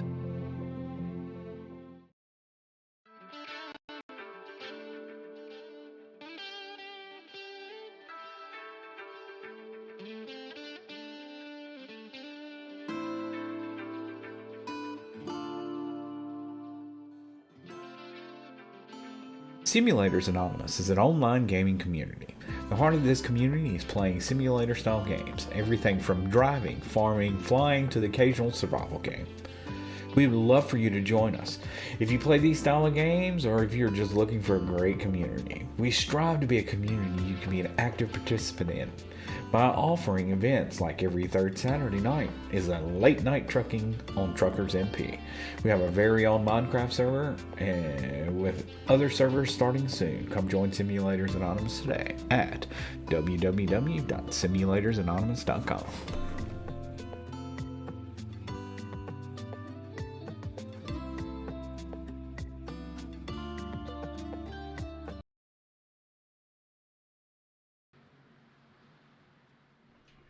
Once again, back at the racetrack after our 9th caution. We are about to go green, and it will be 4 laps to go to settle this. Right now, Travis Butte, your race leader, Nick Cannon to his outside on the front row. Those two with the best opportunity to win the race, I think, but a number of drivers still with a clean race car behind them. And green flag back in the air. A bit of a jump there from the 21. But he times it well. We'll see if he's going to have to give it back. The 31 down low as they are stacking up behind, like deep in the pack there. And now the 21 of Cannon, no support right now, but here comes the 05 of Scott Rickard. He's going to get right to the back bumper. And also the 30 machine of Timmy McNally. 4 laps remaining. Who's going to make the move at the right time to win this race? Down the back straightaway, side by side for that race lead. It's Travis Butte, Nick Cannon. These two have battled it out all race long. They've been nose to tail for so long, and they've got a wreck in the back of the pack. That's the 22 of Hitchcock, and also another race car. Yellow flag flies. That's going to bring us to a green-white checkered finish. Who had the race lead when the caution flew? I am not sure, but definitely the 22 involved in this one. Let's go take a look at what happened. Seemed like it could have been an avoidable accident with not many cars around back there. Chad Hitchcock, the 22. See if we can get a better view of this. Up there on the high side, the 58 behind him. He's going to get loose. We've seen him have that issue. And then they get together once, twice, up into the outside wall. Huge hit for the 22 machine. Let's take a look here. Just not able to get it back under control. Gets hooked there by the 27. And then, wow, big hit for the 27 of Brandon Messick. And then the 29 of Hooper able to navigate that. But that's what brings out your yellow flag caution number 10. The tail end of the lead pack.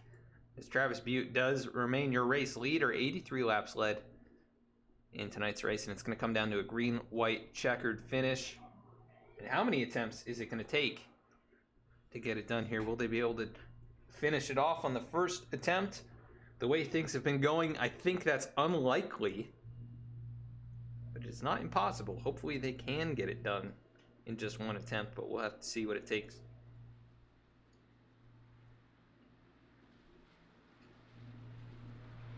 As they come across the start-finish line, definitely a green-white checkered. Going to be the way things end up here.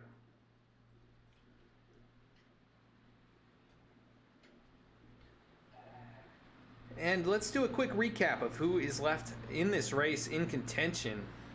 We've got 15 cars on the lead lap. Let's run through all of them, where they started, and they're running right now. Travis Butte started 4th. He's led 84 laps out of 118. Right now at the front of the field. In second, Nick Cannon. He's led 13 laps. Started 6th. He's up to 2nd. Hunter Parsons started 29th. He is up to 3rd in this race. That car a little damaged, but still up to speed. Scott Rickard in 4th right now. He started 23rd. He's led 1 lap here tonight. Aaron Hale started in 5th. He rides in 5th. With a car that's a little bit beat up as well. Timmy McNally started 26th. He is up to 6th. And that car, I think, has had a fresh, fast repair used, so it looks pretty clean. Brian Lynch in another Hooters machine behind him started 18th. He is up to 7th. Kyle Bowling started 28th. He is up to 8th and also has led a lap here today. Patrick Hasty, that car's been cleaned back up. He's started 27th up to 9th. Christopher Wade started third. He is back in the 10th position, has also led a lap here, and the car looks pretty good. Nate Lynch able to put the nose back on that race car. So that is good news for Nate. He might have a shot at this thing.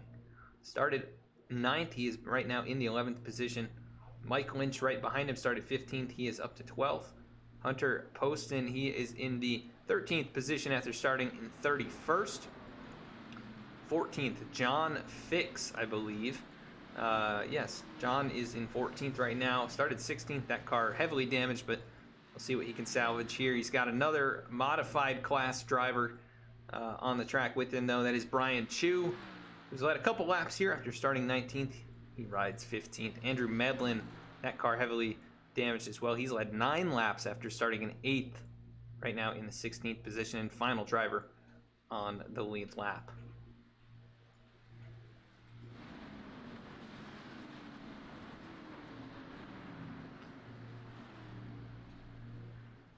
The only driver 1 lap down is Chad Hitchcock, and I believe he is off the racetrack. Actually, no, he is back on the track.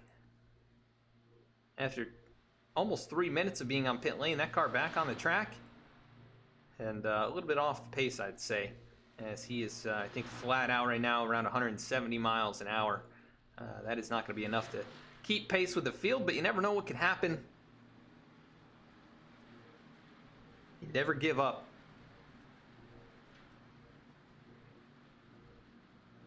So it is Travis Butte, Nick Cannon, again, the front row.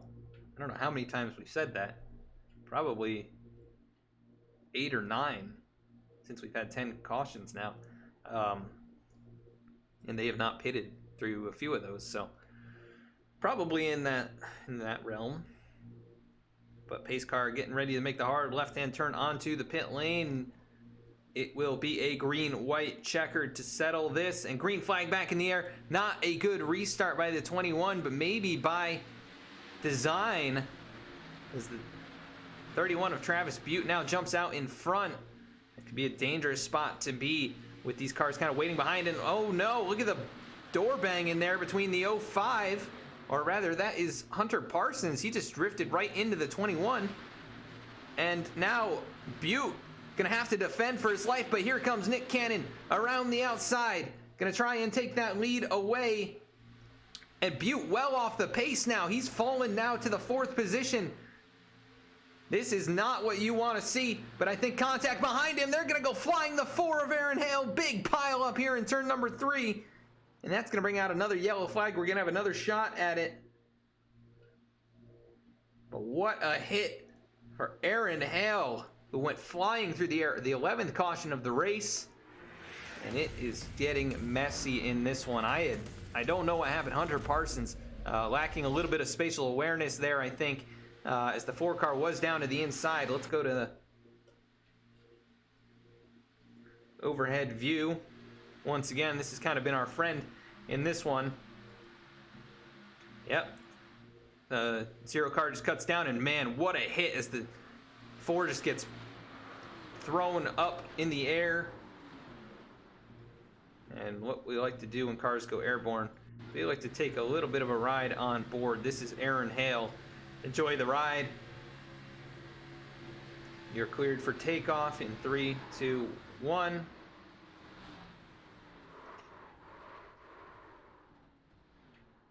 And that is a nasty wreck for Aaron Hale, who somehow continues driving on.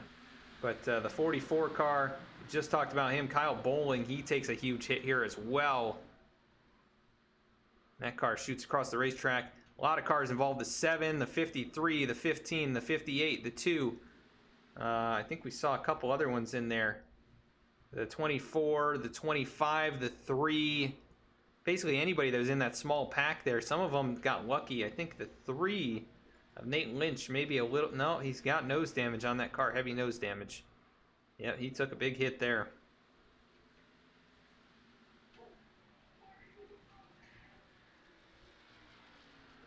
Nick Star 2. This is not Moon Car, but it's starting to feel like it. This is the Stars and Stripes Racing League. This is their special event with a big cash payout at the end. And I want to know what happened to Travis Butte there. He went from first to fourth. Just got completely shuffled out of line and could not get up to speed. I wonder if he missed a shift somehow and that slowed him up. But he did not get going there. And to recap, that is our 11th caution. 22 lead changes. Nick Cannon out in front. Look at Scott Rickard. He's going to be second in a car with no rear bumper. It's honestly incredible that that car is able to run as fast as it can. And then Timmy McNally, he's up here in a car that looks like it just got built. That car is spotless other than the rubber all over it. And then Patrick Hasty, who got involved in that one, he's right now in 5th. Nate Lynch in 6th. I think every car has been involved in at least one wreck. And they all have one fast repair in this race, but I think everyone has used it at this point. And yes, sir, it has become a bit of a demolition derby here at the end. Lots of big accidents, cars flying through the air. If you like crazy moments and wrecks, there have been quite a few. Ken Campbell, he got shot to the moon. Speaking of moon car. But I guess he's just trying to join the AMC stocks and the GameStop stocks up there. He's out of this one. He's been out of this one for a little while.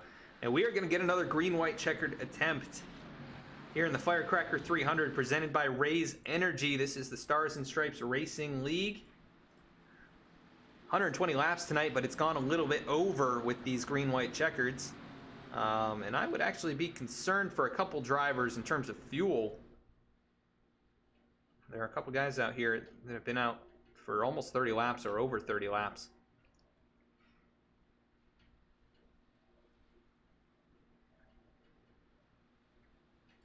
And we are going to have another shot at it here. I'm not sure how many attempts we get in this race.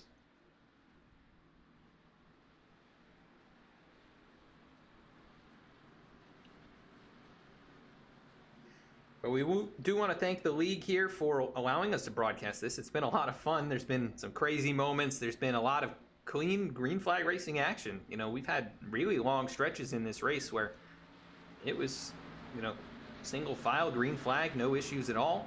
And then cautions have been breeding cautions every single time. There's been one, there's been multiple. And that's just kind of the nature of what's on the line here in this race. This pace car about to get onto pit lane here. It is Nick Cannon and Scott Rickard now on the front row. And big restart there for Cannon, who jumps out by about 3 or 4 car lengths. That is maybe not what he wanted to do. And the 24, aka the 31 of Travis Butte, stuck in behind, as we have a car very slow on the apron there. And we've got cars spinning. That is the 9 of John Fix. What is going on? Guys having trouble getting through the gears or something here in these last few restarts, but the battle on for the race lead. It's 4 cars breaking away. The 21 of Nick Cannon, he's stuck in the middle, 3 wide. Here comes Timmy McNally, and the 24 of Butte on the outside. He's going to get turned off the nose of the 21 into the wall. They're all wrecking. The top 4 all wrecking, and that's going to shuffle. I don't know who's going to be the leader now. Maybe McNally. No, they're all wrecked. Yellow flag. Cars destroyed up here in the front. Who wins? What happened? I know they were 3 wide, but... All right, we're going to take another look at this. As they work down the back straightaway, see the 21 there behind the 24. Just drifts right up into him. That turns him into the 30, who slams the outside wall. The 05 involved, the 24, the 3... Oh my gosh, huge hit by the 58, the 4 of Lynch, the 30. Oh my goodness. And obviously very frustrated here. That 21 car, I don't know what's going on. I think he might even be stuck on track. Oh, he's high. Oh my goodness. He high centered it there, and the 24 gave him a little helping hand. Oh my gosh. they're obviously not happy with each other. As Patrick Hasty, I think,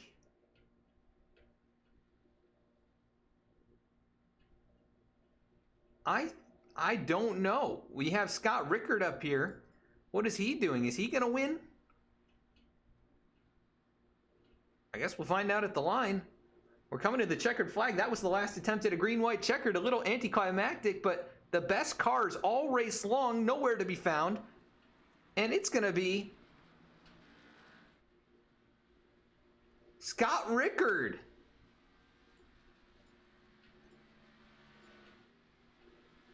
Scott Rickard has won this race in a car that looks like that. Oh my gosh, he started 23rd, 2 laps, led. I think they came at the end of the race.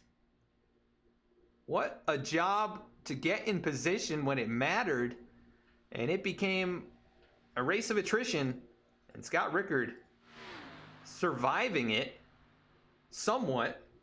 He's gonna win tonight's race and a huge cash prize, $150.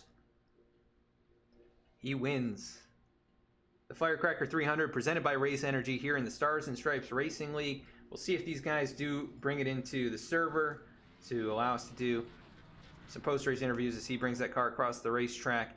Gonna do a celebratory burnout, and he's got to be so thrilled to have survived this and come away with the win after cars like that 31 and the 21 led so much of this race.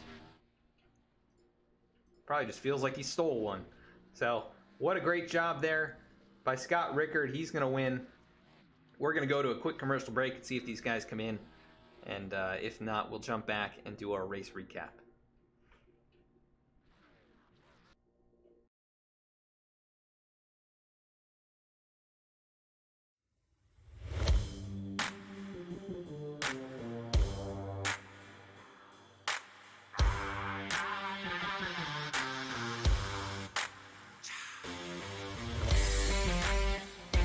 Welcome to V-Speed, your home for sim racing excitement, providing dramatic moments from iRacing and beyond. We offer broadcasting for leagues across iRacing, with specialized packages to help grow your league and advertise your sponsors. Shot at it, I think, and right now Stravato with that advantage. It's half a car length the difference between first and second going into turn 1. He gives the bumper to Connor Horn. These two have gone all year to get to this point. Jacob Shorba drifting up the racetrack. They make contact. The 88 goes around. The 95 goes around. The 12 caught in it. Our design team can help you create anything from paint schemes to sim rig parts with expertise in both 2D and 3D design with 3D printing capabilities. Looking to get into broadcasting yourself? We can help you design and operate custom overlays to make your stream look as professional as possible. Our team can create and manage custom merchandise sales for you and your team. Check out our shop to see what we have in stock and how we can create some awesome merch for you. Check out our race replays on YouTube or catch us live weekly on Twitch. Visit us at vspeedsim.com to see how we can help you on your iRacing journey. V-Speed is proud to be partnered with Below the Double Yellow podcast, a podcast for NASCAR fans by NASCAR fans. Listen to Nick and Joe discuss all the latest on-track action, available on Apple Podcasts and Spotify. V-Speed is also proud to present the 2021 Below the Double Yellow Cup Series, brought to you by the American Trucking Association, starting January 14th, 8:25 p.m. Eastern Time, Thursdays at twitch.tv/vspeedsim.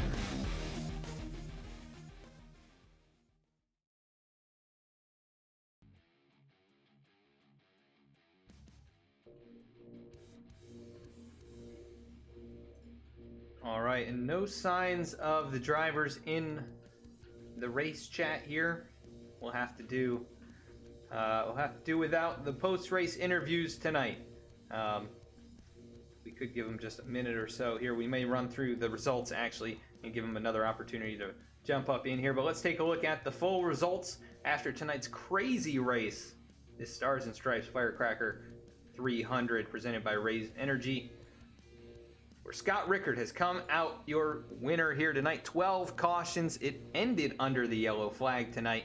24 lead changes. Man, what a crazy, almost anticlimactic, but also super exciting way to end this race. I don't know how to even describe it. This was quite the experience tonight. Scott Rickard, though, he comes home with the victory after leading only 2 laps. Second place, Patrick Hasty, he survives all that, nearly captures the win.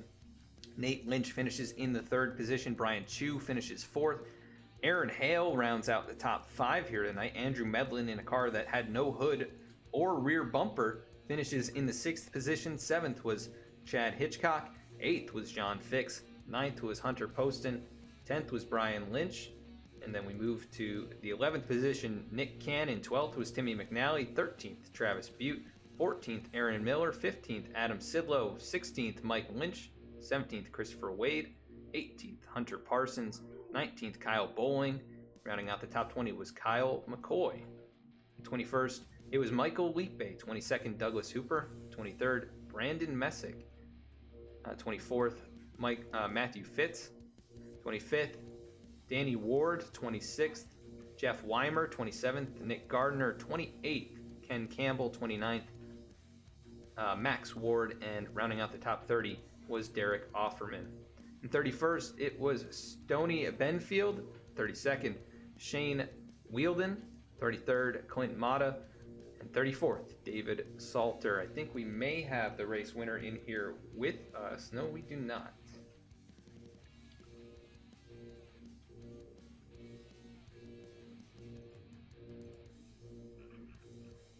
Got Andrew Medlin in here with us, but we don't have our top 3. So we'll give them a couple more moments. We'll run another quick commercial break and we'll be right back. If they don't join, and we'll just give them another opportunity to potentially make it into the server here.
All right, and we are back at the racetrack now, and we do have our race winner, Mr. Scott Rickard. You got a copy?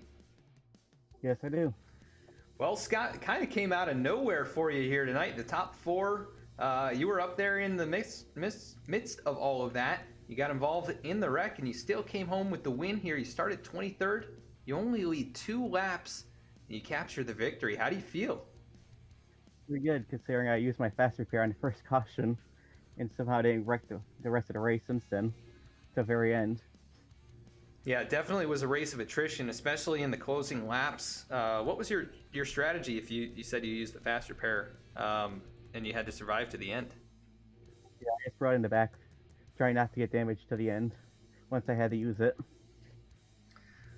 Yeah, and that definitely was a factor that I think every driver had to consider at some point in this race. I don't think there was a car out there that hadn't used the fast repair tonight. Definitely a very brutal race for a few drivers, and some drivers able to avoid with minor damage overall, but you end up out in front when it matters. And man, what a finish for you here tonight. We saw the cars were also pretty loose, it appeared. A lot of drivers struggling on turn entry, getting sideways, slipping around between lanes. Was there something out there tonight? Was it just the track temp, or what were you feeling? I'm not sure about the track, but I know when you're in the front of the pack, it wasn't too bad. When I was right in the back for most of the race, I was getting loose, entering and exiting the corners. So not sure if it was just track temp or what. Yeah, I think it was over 130-degree track temp, so probably a factor there. But not something you usually see at these racetracks. So definitely interesting and changed things up for us here. But congrats on the victory tonight. You lead 2 laps, starting in the 23rd position. Take it home. Anybody you want to give a shout out to before we let you go celebrate? My dog that's always in the room with me, and everybody that was in Misfit Motorsports where you're talking about doing stuff. Awesome, Scott. Well, congrats. Go celebrate, and we'll catch up with you later. Thank you, I will. All right, and that was your race winner, Scott Rickard. We've already done the full field rundown. Doesn't look like we have the rest of the top 3 in here just yet. So I think we're probably going to call it right there. And once again, we want to thank you so much for jumping in here and watching us tonight on V-Speed. If you enjoyed the broadcast, please consider following or subscribing. I want to thank all those that followed and joined on to the pack here tonight. If you're interested in learning more about V-Speed, check us out at vspeedsim.com. You can also find us at Facebook, Instagram, and Twitter. You find us right here weekly on Twitch, and you can find race replays over on our YouTube. And we'll put this race up in this exciting finish. It'll be up within a week, so check it out over there if you want to watch it again, or you can watch it right here straight away on Twitch. And we appreciate all of you watching here tonight. We're going to jump in with Moonhead, which is this race kind of ended in a fashion similar to what we're used to seeing on that channel, but man, what an exciting event. We want to thank these guys so much for allowing us to broadcast this, and hope you all enjoyed. Have a great night, and we will be back next Thursday. Actually, I take that back. We'll be back next Wednesday with the Virtual Racing League for their first race of the season, so you won't want to miss that from Daytona as well. Thanks, everyone. Have a great night.